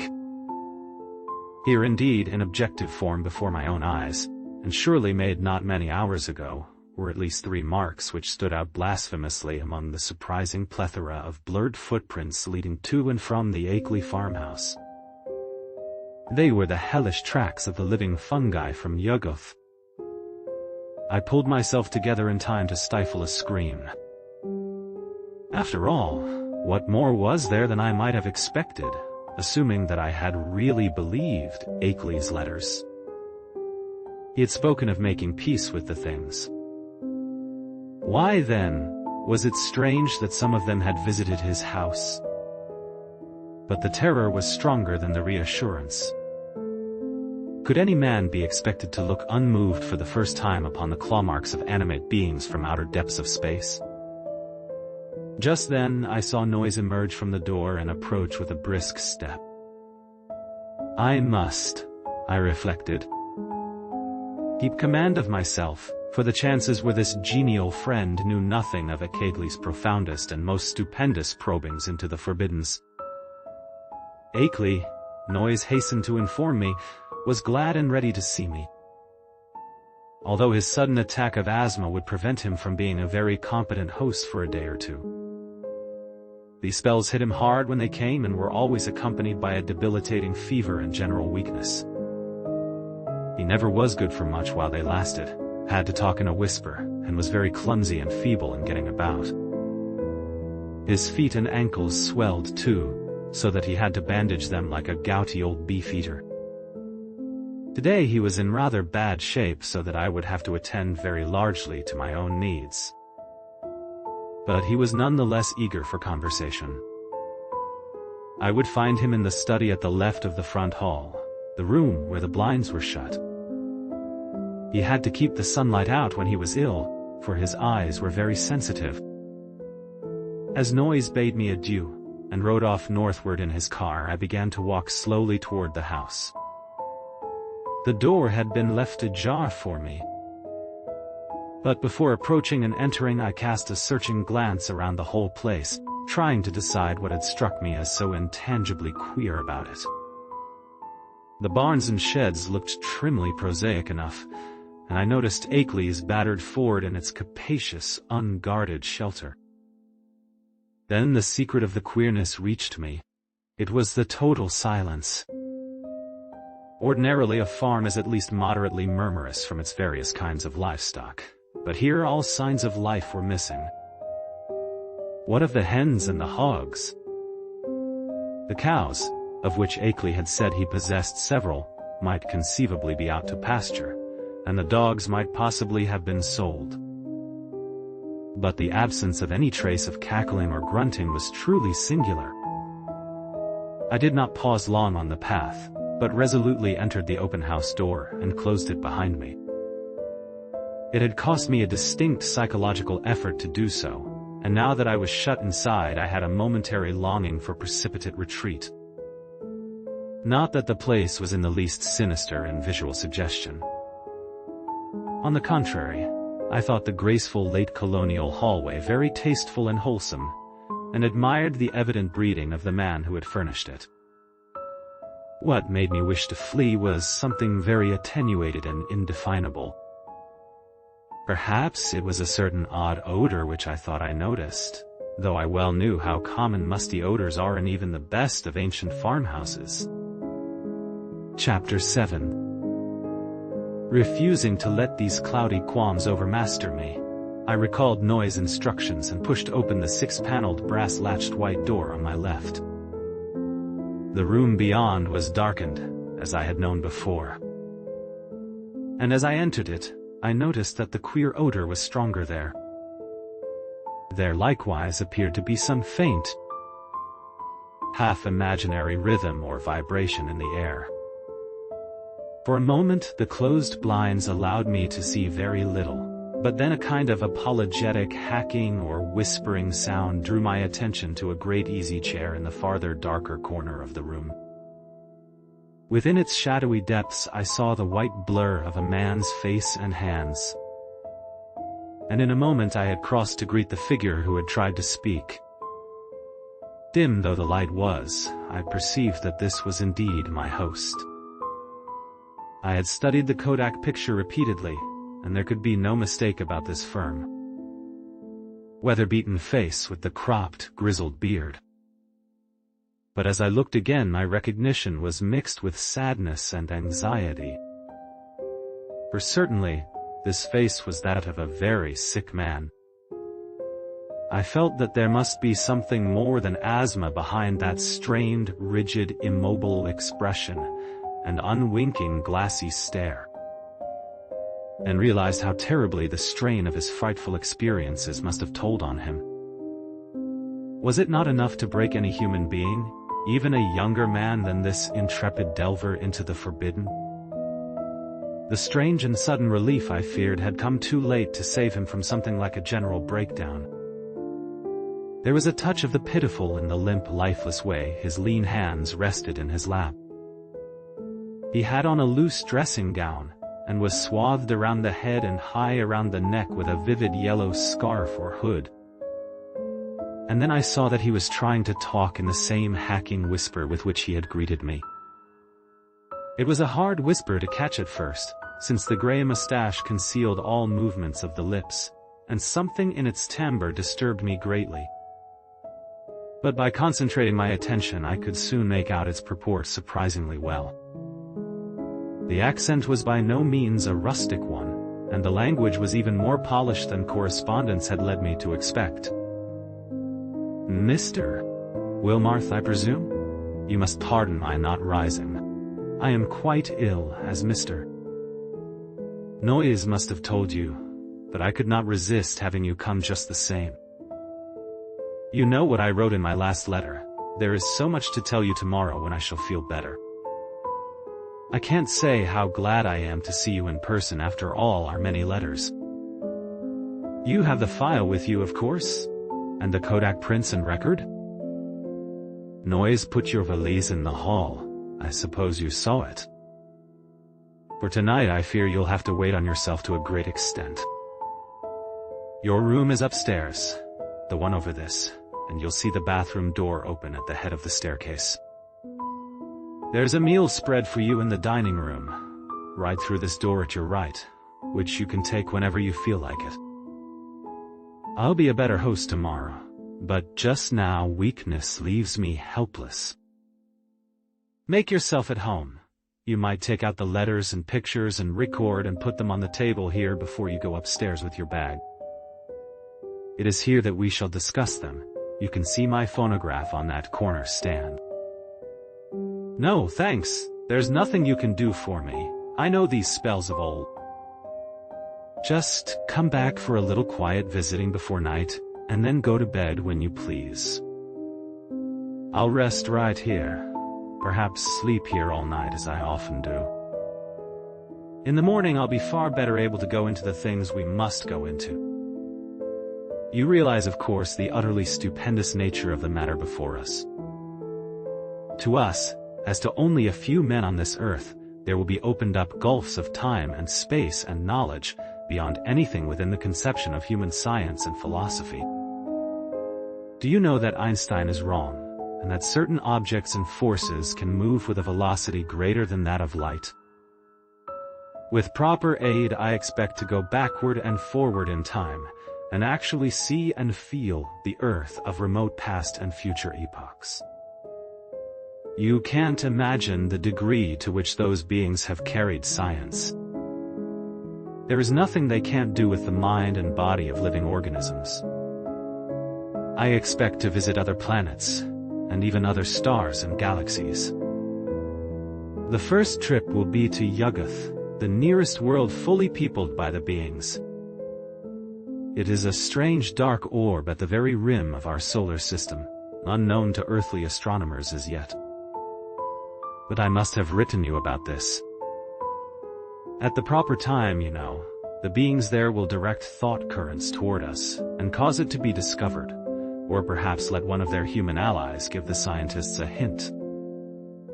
There are mighty cities on Yuggoth, great tiers of terraced towers built of black stone like the specimen I tried to send you. That came from Yuggoth. The sun shines there no brighter than a star, but the beings need no light. They have other subtler senses and put no windows in their great houses and temples. Light even hurts and hampers and confuses them, for it does not exist at all in the black cosmos outside time and space where they came from originally. To visit Yuggoth would drive any weak man mad, yet I am going there. The black rivers of pitch that flow under those mysterious cyclopean bridges, things built by some elder race extinct and forgotten before the things came to Yuggoth from the ultimate voids, ought to be enough to make any man a Dante or Poe, if he can keep sane long enough to tell what he has seen. But remember, that dark world of fungoid gardens and windowless cities isn't really terrible. It is only to us that it would seem so. Probably this world seemed just as terrible to the beings when they first explored it in the primal age. You know they were here long before the fabulous epoch of Cthulhu was over, and remember all about sunken Erlia when it was above the waters. They've been inside the earth too. There are openings which human beings know nothing of. Some of them in these very Vermont hills, and great worlds of unknown life down there. Blue Litan Canyon, red Litan Yoth, and black, lightless, Nikai. It's from Kai that frightful Tsathoggua came. You know, the amorphous toad-like god creature mentioned in the Pnakotic manuscripts and the Necronomicon and Comorium myth cycle, preserved by the Atlantean high priest Clark Ashton. But we will talk of all this later on. It must be 4 or 5 o'clock by this time. Better bring the stuff from your bag, take a bite, and then come back for a comfortable chat. Oh. Very slowly I turned and began to obey my host. Fetching my valise, extracting and depositing the desired articles, and finally ascending to the room designated as mine. With the memory of that roadside claw print fresh in my mind, Akeley's whispered paragraphs had affected me queerly. And the hints of familiarity with this unknown world of fungus life, forbidden Yuggoth, made my flesh creep more than I cared to own. I was tremendously sorry about Akeley's illness, but had to confess that his hoarse whisper had a hateful as well as pitiful quality. If only he wouldn't gloat so about Yuggoth and its black secrets. My room proved a very pleasant and well-furnished one, devoid alike of the musty odor and disturbing sense of vibration. And after leaving my valise there, I descended again to greet Akeley and take the lunch she had set out for me. The dining room was just beyond the study, and I saw that a kitchen L extended still farther in the same direction. On the dining table, an ample array of sandwiches, cake and cheese awaited me, and a thermos bottle beside a cup and saucer testified that hot coffee had not been forgotten. After a well-relished meal, I poured myself a liberal cup of coffee, but found that the culinary standard had suffered a lapse in this one detail. My first spoonful revealed a faintly unpleasant acrid taste, so that I did not take more. Throughout the lunch I thought of Akeley sitting silently in the great chair in the darkened next room. Once I went in to beg him to share the repast, but he whispered that he could eat nothing as yet. Later on, just before he slept, he would take some malted milk, all he ought to have that day. After lunch I insisted on clearing the dishes away and washing them in the kitchen sink, incidentally emptying the coffee which I had not been able to appreciate. Then, returning to the darkened study, I drew up a chair near my host's corner and prepared for such conversation as he might feel inclined to conduct. The letters, pictures, and record were still on the large center table, but for the nonce, we did not have to draw upon them. Before long, I forgot even the bizarre odor and curious suggestions of vibration. I have said that there were things in some of Akeley's letters, especially the second and most voluminous one, which I would not dare to quote or even form into words on paper. This hesitancy applies with still greater force to the things I heard, whispered that evening in the darkened room among the lonely haunted hills. Of the extent of the cosmic horrors unfolded by that raucous voice, I cannot even hint. He had known hideous things before, but what he had learned since making his pact with the outside things was almost too much for sanity to bear. Even now, I absolutely refuse to believe what he implied about the constitution of ultimate infinity, the juxtaposition of dimensions, and the frightful position of our known cosmos of space and time in the unending chain of linked cosmos atoms, which makes up the immediate supercosmos of curves, angles, and material and semi-material electronic organization. Never was a sane man more dangerously close to the arcana of basic enti. Never was an organic brain nearer to utter annihilation in the chaos that transcends form and force and symmetry. I learned whence Cthulhu first came, and why half the great temporary stars of history had flared forth. I guessed, from hints which made even my informant pause timidly, the secret behind the Magellanic Clouds and globular nebulae, and the black truth veiled by the immemorial allegory of Tau. The nature of the duels was plainly revealed, and I was told the essence, though not the source, of the hounds of Tyndalos. The legend of Yig, father of serpents, remained figurative no longer, and I started with loathing when told of the monstrous nuclear chaos beyond angled space, which the Necronomicon had mercifully cloaked under the name of Azathoth. It was shocking to have the foulest nightmares of secret myth cleared up in concrete terms, whose stark morbid hatefulness exceeded the boldest hints of ancient and medieval mystics. Ineluctably I was led to believe that the first whisperers of these accursed tales must have had discourse with Akeley's outer ones, and perhaps have visited outer cosmic realms as Akeley now proposed visiting them. I was told of the Black Stone and what it implied, and was glad that it had not reached me. My guesses about those hieroglyphics had been all too correct. And yet Akeley now seemed reconciled to the whole fiendish system he had stumbled upon. Reconciled and eager to probe farther into the monstrous abyss. I wondered what beings he had talked with since his last letter to me, and whether many of them had been as human as that first emissary he had mentioned. The tension in my head grew insufferable, and I built up all sorts of wild theories about the queer, persistent odor and those insidious hints of vibration in the darkened room. Night was falling now, and as I recalled what Akeley had written me about those earlier nights, I shuddered to think there would be no moon. Nor did I like the way the farmhouse nestled in the lee of that colossal, forested slope leading up to Dark Mountain's unvisited crest. With Akeley's permission I lighted a small oil lamp, turned it low, and set it on a distant bookcase beside the ghostly bust of Milton. But afterward I was sorry I had done so, for it made my host strained. Immobile face and listless hands looked damnably abnormal and corpse-like.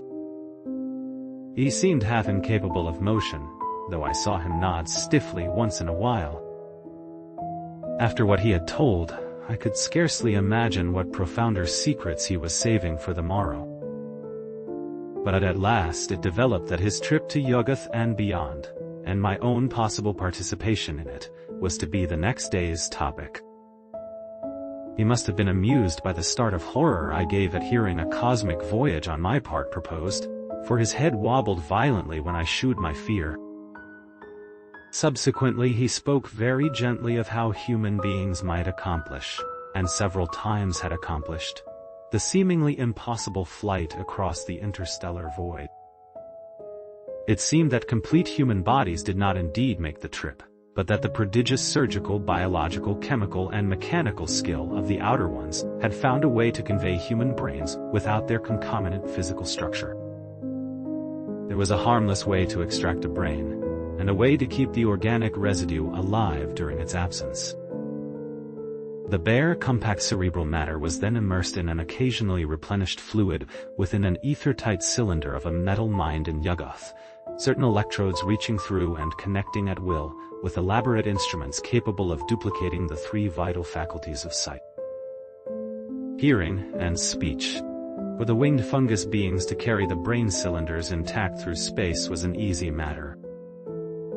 Then on every planet covered by their civilization, they would find plenty of adjustable faculty instruments capable of being connected with the encased brains. So that, after a little fitting, these traveling intelligences could be given a full sensory and articulate life, albeit a bodiless and mechanical one, at each stage of their journeying through and beyond the space-time continuum. It was as simple as carrying a phonograph record about and playing it wherever a phonograph of the corresponding make exists. Of its success there could be no question. Akeley was not afraid. Had it not been brilliantly accomplished again and again? For the first time one of the inert, wasted hands raised itself and pointed to a high shelf on the farther side of the room. There, in a neat row, stood more than a dozen cylinders of a metal I had never seen before. Cylinders about a foot high and somewhat less in diameter, with 3 curious sockets set in an isosceles triangle over the front convex surface of each. One of them was linked at 2 of the sockets to a pair of singular-looking machines that stood in the background. Of their purport, I did not need to be told, and I shivered as with ague. Then I saw the hand point to a much nearer corner, where some intricate instruments with attached cords and plugs, several of them much like the 2 devices on the shelf behind the cylinders, were huddled together. "There are 4 kinds of instruments here, Wilmarth," whispered the voice. 4 kinds, 3 faculties each, makes 12 pieces in all. You see, there are 4 different sorts of beings presented in those cylinders up there. 3 humans. 6 fungoid beings who can't navigate space corporally, 2 beings from Neptune. If you could see the body this type has on its own planet, and the rest entities from the central caverns of an especially interesting dark star beyond the galaxy. In the principal outpost inside Round Hill, you'll now and then find more cylinders and machines. Cylinders of extra-cosmic brains with different senses from any we know, allies and explorers from the uttermost outside, and special machines for giving them impressions and expression in the several ways suited at once to them, and to the comprehensions of different types of listeners. Round Hill. Like most of the being's main outposts all through the various universes, is a very cosmopolitan place. Of course, only the more common types have been lent to me for experiment. Here, take the 3 machines I point to, and set them on the table. That tall one with the 2 glass lenses in front, then the box with the vacuum tubes and sounding board, and now the one with the metal disc on top. Now for the cylinder with the label BB67 pasted on it. Just stand in that Windsor chair to reach the shelf. Heavy? Never mind. Be sure of the number, B67. Don't bother that fresh. Shiny cylinder joined to the 2 testing instruments, the one with my name on it. Set B67 on the table near where you've put the machines, and see that the dial switch on all 3 machines is jammed over to the extreme left. Now connect the cord of the lens machine with the upper socket on the cylinder. There! Join the tube machine to the lower left-hand socket, and the disc apparatus to the outer socket. Now, move all the dial switches on the machines over to the extreme right. First the lens one, then the disc one, and then the tube one. That's right. I might as well tell you that this is a human being, just like any of us. I'll give you a taste of some of the others tomorrow. To this day I do not know why I obeyed those whispers so slavishly, or whether I thought Akeley was mad or sane. After what had gone before, I ought to have been prepared for anything. But this mechanical mummery seemed so like the typical vagaries of crazed inventors and scientists, that it struck a chord of doubt which even the preceding discourse had not excited. What the whisperer implied was beyond all human belief, yet were not the other things still farther beyond? And less preposterous only because of their remoteness from tangible concrete proof? As my mind reeled amidst this chaos, I became conscious of a mixed grating and whirring from all 3 machines, lately linked to the cylinder. A grating and whirring which soon subsided into a virtual noiselessness. What was about to happen? Was I to hear a voice? And if so, what proof would I have that it was not some cleverly concocted radio device talked into by a concealed but closely watching speaker? Even now I am unwilling to swear just what I heard, or just what phenomenon really took place before me. But something certainly seemed to take place. To be brief and plain, the machine with the tubes and soundbox began to speak. And with a point and intelligence which left no doubt that the speaker was actually present and observing us. The voice was loud, metallic, lifeless, and plainly mechanical in every detail of its production. It was incapable of inflection or expressiveness, but scraped and rattled on with a deadly precision and deliberation. "Mr. Wilmoth," it said, "I hope I do not startle you. I am a human being like yourself, though my body is now resting safely under proper vitalizing treatment inside Round Hill, about 1.5 miles east of here. I myself am here with you. My brain is in that cylinder, and I see, hear, and speak through these electronic vibrators. In a week I am going across the void as I have been many times before, and I expect to have the pleasure of Mr. Akeley's company. I wish I might have yours as well. For I know you by sight and reputation, and have kept close track of your correspondence with our friend. I am, of course, one of the men who have become allied with the outside beings visiting our planet. I met them first in the Himalayas, and have helped them in various ways. In return, they have given me experiences such as few men have ever had. Do you realize what it means when I say I have been on 37 different celestial bodies, planets, dark stars, and less definable objects, including 8 outside our galaxy and 2 outside the curved cosmos of space and time? All this has not harmed me in the least. My brain has been removed from my body by fissions so adroit that it would be crude to call the operation surgery. The visiting beings have methods which make these extractions easy and almost normal, and one's body never ages when the brain is out of it. The brain, I may add, is virtually immortal with its mechanical faculties, and a limited nourishment supplied by occasional changes of the preserving fluid. Altogether, I hope most heartily that you will decide to come with Mr. Akeley and me. The visitors are eager to know men of knowledge like yourself, and to show them the great abysses that most of us have had to dream about in fanciful ignorance. It may seem strange at first to meet them, but I know you will be above minding that. I think Mr. Noyes will go along too, the man who doubtless brought you up here in his car. He has been one of us for years. I suppose you recognized his voice as one of those on the record, Mr. Rott. Akeley sent you. No. At my violent start, the speaker paused a moment before concluding. So, Mr. Wilmarth, I will leave the matter to you. Merely adding that a man with your love of strangeness and folklore ought never to miss such a chance as this. There is nothing to fear. All transitions are painless, and there is much to enjoy in a wholly mechanized state of sensation. When the electrodes are disconnected, one merely drops off into a sleep of especially vivid and fantastic dreams. And now, if you don't mind, we might adjourn our session till tomorrow. Good night. Just turn all the switches back to the left, never mind the exact order. Though you might let the lens machine be last. Good night, Mr. Akeley, treat our guest well. Ready now with those switches? None. That was all. I obeyed mechanically and shut off all 3 switches, though dazed with doubt of everything that had occurred. My head was still reeling as I heard Akeley's whispering voice telling me that I might leave all the apparatus on the table just as it was.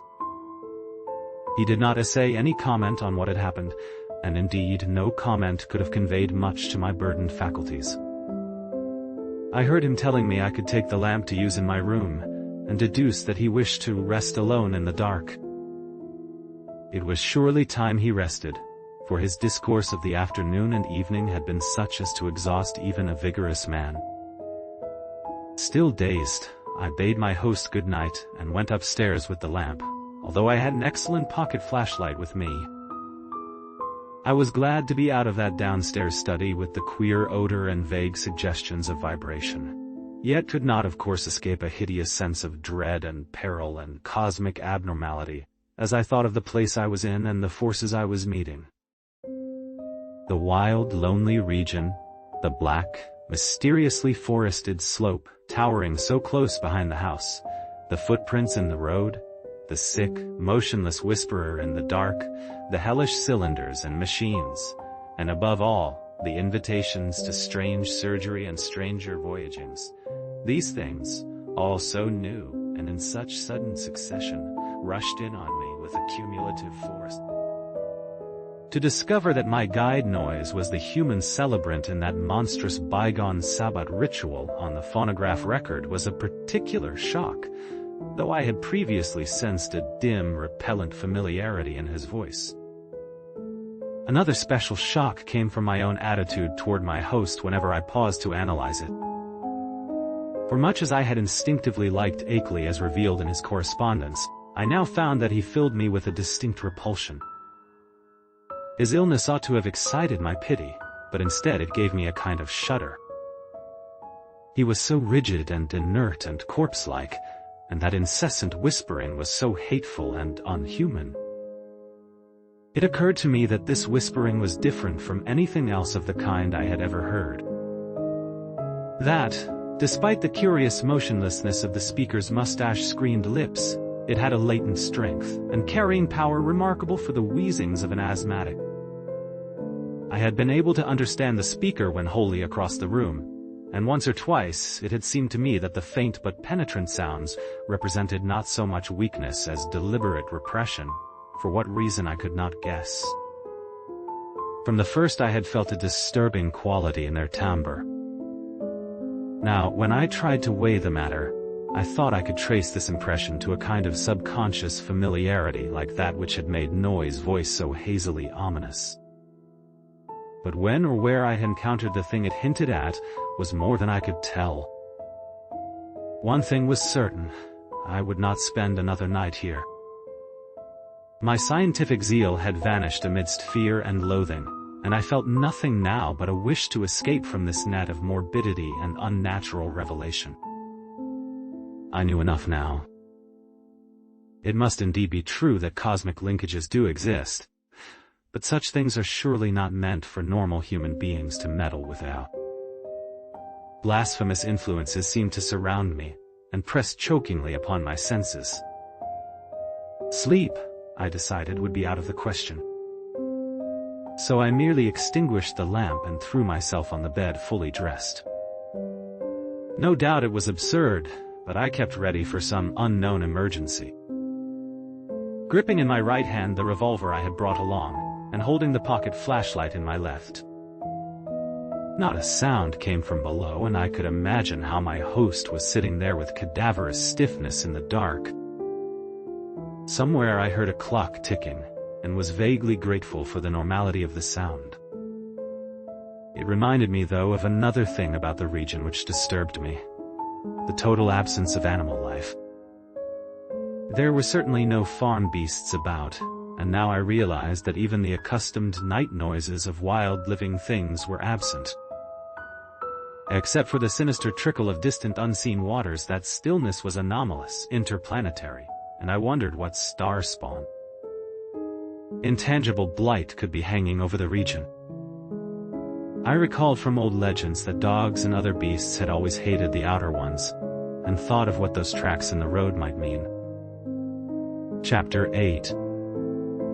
Do not ask me how long my unexpected lapse into slumber lasted, or how much of what ensued was sheer dream.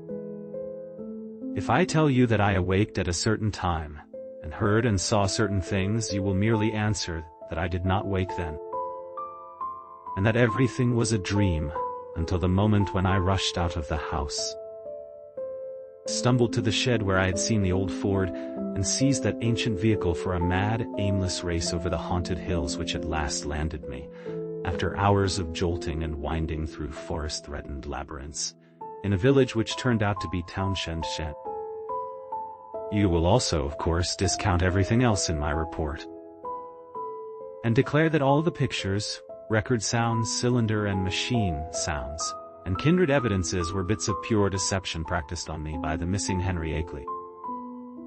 You will even hint that he conspired with other eccentrics to carry out a silly and elaborate hoax, that he had the express shipment removed at Keene, and that he had Noyes make that terrifying wax record. It is odd, though, that Noyes has not even yet been identified. That he was unknown at any of the villages near Akeley's place, though he must have been frequently in the region. I wish I had stopped to memorize the license number of his car, or perhaps it is better after all that I did not. For I, despite all you can say, and despite all I sometimes try to say to myself, know that loathsome outside influences must be lurking there in the half-unknown hills, and that those influences have spies and emissaries in the world of men. To keep as far as possible from such influences and such emissaries is all that I ask of life and future. When my frantic story sent a sheriff's posse out to the farmhouse, Akeley was gone without leaving a trace. His loose dressing gown, yellow scarf and foot bandages lay on the study floor near his corner easy chair, and it could not be decided whether any of his other apparel had vanished with him. The dogs and livestock were indeed missing, and there were some curious bullet holes, both on the house's exterior, and on some of the walls within. But beyond this, nothing unusual could be detected. No cylinders or machines, none of the evidences I had brought in my valise, no queer odor or vibration sense, no footprints in the road. And none of the problematical things I glimpsed at the very last. I stayed a week in Brattleboro after my escape, making inquiries among people of every kind who had known Akeley. And the results convince me that the matter is no figment of dream or delusion. Akeley's queer purchases of dogs and ammunition and chemicals, and the cutting of his telephone wires, are matters of record. While all who knew him, including his son in California, concede that his occasional remarks on strange studies had a certain consistency. Solid citizens believe he was mad, and unhesitatingly pronounce all reported evidences mere hoaxes devised with insane cunning, and perhaps abetted by eccentric associates. But the lowlier country folk sustain his statements in every detail. He had showed some of these rustics his photographs in black stone, and had played the hideous record for them. And they all said the footprints and buzzing voice were like those described in ancestral legends. They said too that suspicious sights and sounds had been noticed increasingly around Akeley's house after he found the black stone, and that the place was now avoided by everybody except the mailman and other casual, tough-minded people. Dark Mountain and Round Hill were both notoriously haunted spots, and I could find no one who had ever closely explored either. Occasional disappearances of natives throughout the district's history were well attested, and these now included the semi-vagabond Walter Brown, whom Akeley's letters had mentioned. I even came upon one farmer who thought he had personally glimpsed one of the queer bodies at flood time in the swollen West River, but his tale was too confused to be really valuable. When I left Brattleboro, I resolved never to go back to Vermont, and I feel quite certain I shall keep my resolution. Those wild hills are surely the outpost of a frightful cosmic race, as I doubt all the less since reading that a new ninth planet has been glimpsed beyond Neptune, just as those influences had said it would be glimpsed. Astronomers, with a hideous appropriateness they little suspect, have named this thing Pluto. I feel beyond question that it is nothing less than Nighted Yuggoth, and I shiver when I try to figure out the real reason why its monstrous denizens wish it to be known in this way at this especial time. I vainly try to assure myself that these demoniac creatures are not gradually leading up to some new policy hurtful to the earth and its normal inhabitants. But I have still to tell of the ending of that terrible night in the farmhouse.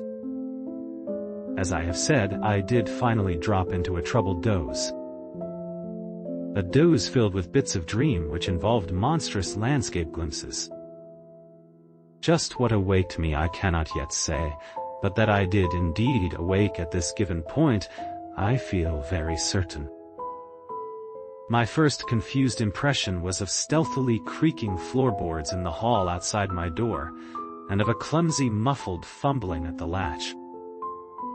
This, however, ceased almost at once, so that my really clear impressions began with the voices heard from the study below. There seemed to be several speakers, and I judged that they were controversially engaged. By the time I had listened a few seconds I was broad awake, for the nature of the voices was such as to make all thought of sleep ridiculous. The tones were curiously varied, and no one who had listened to that accursed phonograph record could harbor any doubts about the nature of at least two of them. Hideous though the idea was, I knew that I was under the same roof with nameless things from abysmal space. For those two voices were unmistakably the blasphemous buzzings which the outside beings used in their communication with men. The two were individually different in pitch, accent and tempo, but they were both of the same damnable general kind. A third voice was indubitably that of a mechanical utterance machine connected with one of the detached brains in the cylinders. There was as little doubt about that as about the buzzings. For the loud, metallic, lifeless voice of the previous evening, with its inflectionless, expressionless scraping and rattling, and its impersonal precision and deliberation, had been utterly unforgettable. For a time I did not pause to question whether the intelligence behind the scraping was the identical one which had formerly talked to me. But shortly afterward I reflected that any brain would emit vocal sounds of the same quality, if linked to the same mechanical speech producer. The only possible differences being in language, rhythm, speed, and pronunciation. To complete the eldritch colloquy, there were two actually human voices, one the crude speech of an unknown and evidently rustic man, and the other the suave Bostonian tones of my erstwhile guide Noise. As I tried to catch the words which the stoutly fashioned floor so bafflingly intercepted, I was also conscious of a great deal of stirring and scratching and shuffling in the room below, so that I could not escape the impression that it was full of living beings, many more than the few whose speech I could single out. The exact nature of this stirring is extremely hard to describe, for very few good bases of comparison exist. Objects seemed now and then to move across the room like conscious entities, the sound of their footfalls having something about it like a loose, hard-surfaced clattering, as of the contact of ill-coordinated surfaces of horn or hard rubber. It was, to use a more concrete but less accurate comparison, as if people with loose, splintery wooden shoes were shambling and rattling about on the polished board floor. On the nature and appearance of those responsible for the sounds, I did not care to speculate. Before long I saw that it would be impossible to distinguish any connected discourse. Isolated words, including the names of Akeley and myself, now and then floated up, especially when uttered by the mechanical speech producer. But their true significance was lost for want of continuous context. Today I refuse to form any definite deductions from them, and even their frightful effect on me was one of suggestion, rather than of revelation. A terrible and abnormal conclave, I felt certain, was assembled below me. But for what shocking deliberations I could not tell. It was curious how this unquestioned sense of the malign and the blasphemous pervaded me despite Akeley's assurances of the outsider's friendliness. With patient listening I began to distinguish clearly between voices, even though I could not grasp much of what any of the voices said. I seemed to catch certain typical emotions behind some of the speakers. One of the buzzing voices, for example, held an unmistakable note of authority, whilst the mechanical voice, notwithstanding its artificial loudness and regularity, seemed to be in a position of subordination and pleading. Noise tones exuded a kind of conciliatory atmosphere. The others I could make no attempt to interpret. I did not hear the familiar whisper of Akeley, but well knew that such a sound could never penetrate the solid flooring of my room. I will try to set down some of the few disjointed words and other sounds I caught, labeling the speakers of the words as best I know how. It was from the speech machine that I first picked up a few recognizable phrases.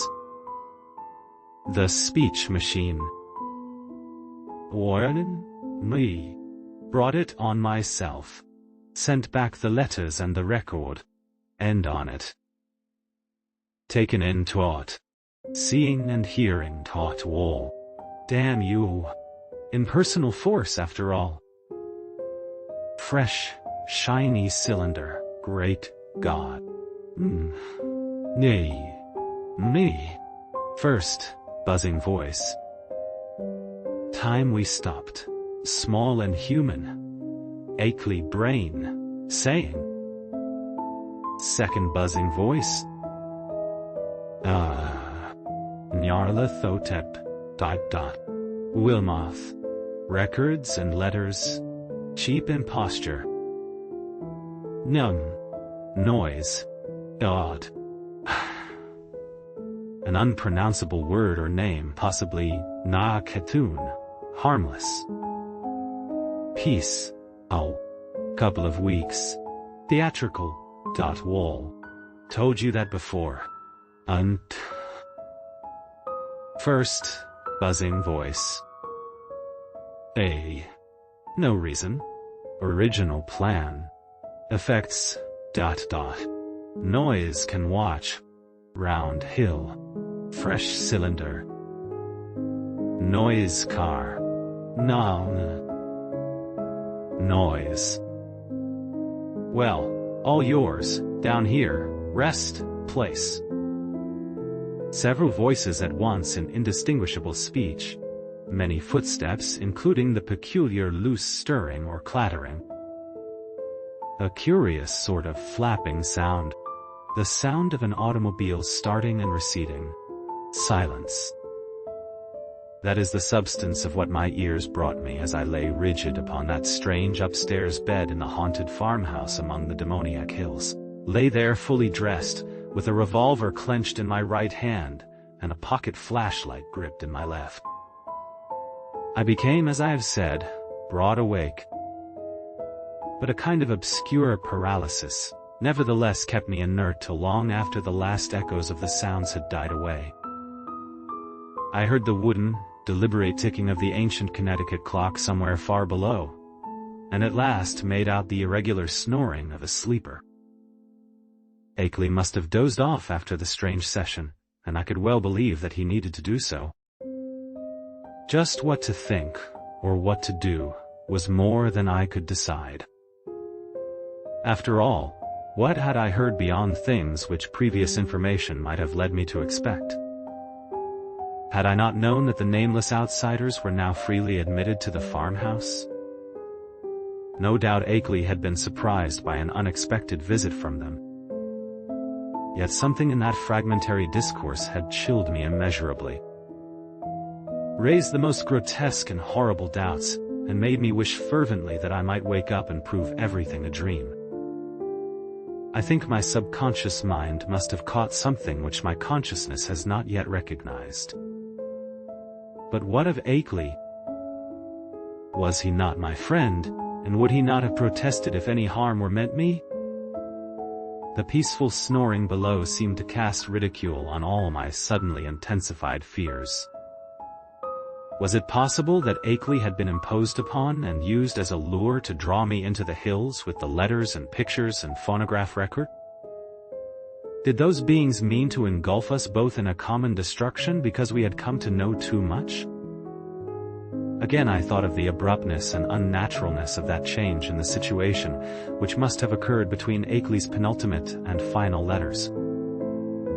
Something, my instinct told me, was terribly wrong. All was not as it seemed. That acrid coffee which I refused, had there not been an attempt by some hidden unknown entity to drug it? I must talk to Akeley at once and restore his sense of proportion. They had hypnotized him with their promises of cosmic revelations, but now he must listen to reason. We must get out of this before it would be too late. If he lacked the willpower to make the break for liberty, I would supply it. Or if I could not persuade him to go, I could at least go myself. Surely he would let me take his Ford and leave it in a garage at Brattleboro. I had noticed it in the shed, the door being left unlocked and open now that peril was deemed past, and I believed there was a good chance of its being ready for instant use. That momentary dislike of Akeley which I had felt during and after the evening's conversation was all gone now. He was in a position much like my own, and we must stick together. Knowing his indisposed condition, I hated to wake him at this juncture, but I knew that I must. I could not stay in this place till morning as matters stood. At last I felt able to act, and stretched myself vigorously to regain command of my muscles. Arising with a caution more impulsive than deliberate, I found and donned my hat, took my valise, and started downstairs with the flashlight's aid. In my nervousness, I kept the revolver clutched in my right hand, being able to take care of both valise and flashlight with my left. Why I exerted these precautions I do not really know, since I was even then on my way to awaken the only other occupant of the house. As I half tiptoed down the creaking stairs to the lower hall, I could hear the sleeper more plainly, and noticed that he must be in the room on my left, the living room I had not entered. On my right was the gaping blackness of the study in which I had heard the voices. Pushing open the unlatched door of the living room, I traced a path with the flashlight toward the source of the snoring, and finally turned the beams on the sleeper's face. But in the next second I hastily turned them away, and commenced a cat-like retreat to the hall, my caution, this time springing from reason, as well as from instinct. For the sleeper on the couch was not Akeley at all, but my quondam guide noise. Just what the real situation was, I could not guess. But common sense told me that the safest thing was to find out as much as possible before arousing anybody. Regaining the hall, I silently closed and latched the living room door after me, thereby lessening the chances of a waking noise. I now cautiously entered the dark study, where I expected to find Akeley, whether asleep or awake, in the great corner chair which was evidently his favorite resting place. As I advanced, the beams of my flashlight caught the great center table, revealing one of the hellish cylinders with sight and hearing machines attached, and with a speech machine standing close by, ready to be connected at any moment. This, I reflected, must be the encased brain I had heard talking during the frightful conference. And for a second I had a perverse impulse to attach the speech machine and see what it would say.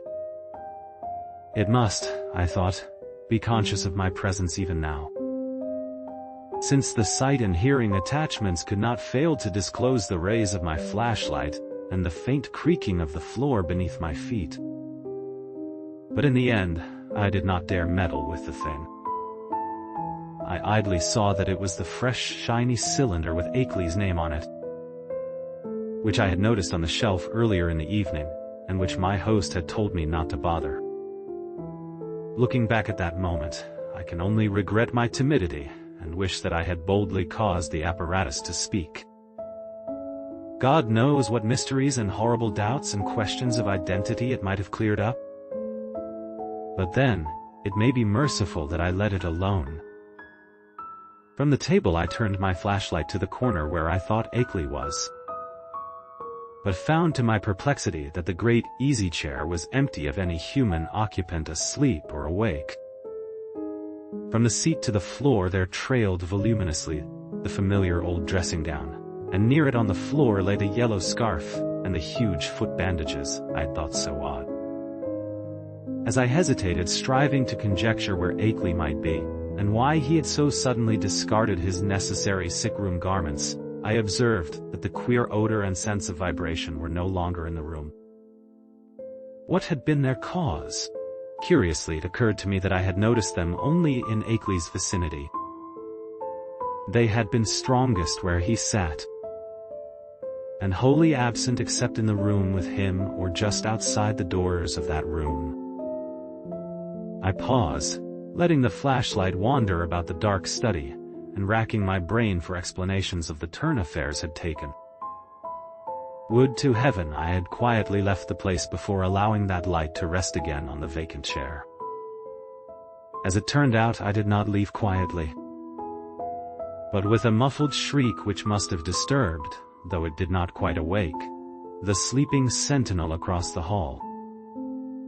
That shriek, and Noy's still unbroken snore, are the last sounds I ever heard in that morbidity-choked farmhouse beneath the black wooded crest of a haunted mountain, that focus of trans-cosmic horror amidst the lonely green hills and curse-muttering brooks of a spectral rustic land. It is a wonder that I did not drop flashlight, valise, and revolver in my wild scramble, but somehow I failed to lose any of these. I actually managed to get out of that room and that house without making any further noise, to drag myself and my belongings safely into the old Ford in the shed, and to set that archaic vehicle in motion towards some unknown point of safety in the black, moonless night. The ride that followed was a piece of delirium out of Poe, or Rimbaud, or the drawings of Doré. But finally I reached Townshend. That is all, if my sanity is still unshaken. I am lucky. Sometimes I fear what the years will bring, especially since that new planet Pluto has been so curiously discovered. As I have implied, I let my flashlight return to the vacant easy chair after its circuit of the room. Then, noticing for the first time the presence of certain objects in the seat, made inconspicuous by the adjacent loose folds of the empty dressing gown. These are the objects, 3 in number, which the investigators did not find when they came later on.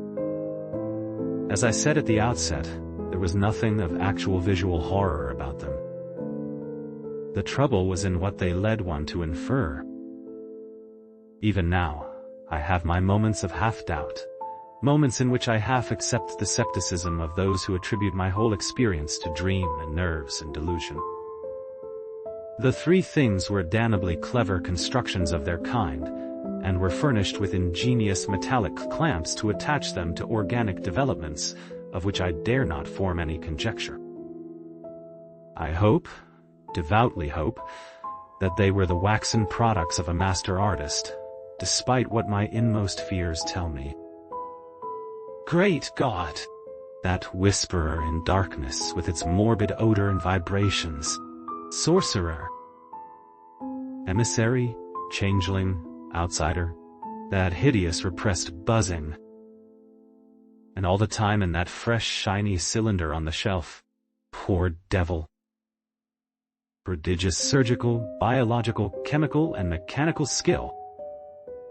For the things in the chair, perfect to the last, subtle detail of microscopic resemblance, or identity, were the face and hands of Henry Wentworth Akeley.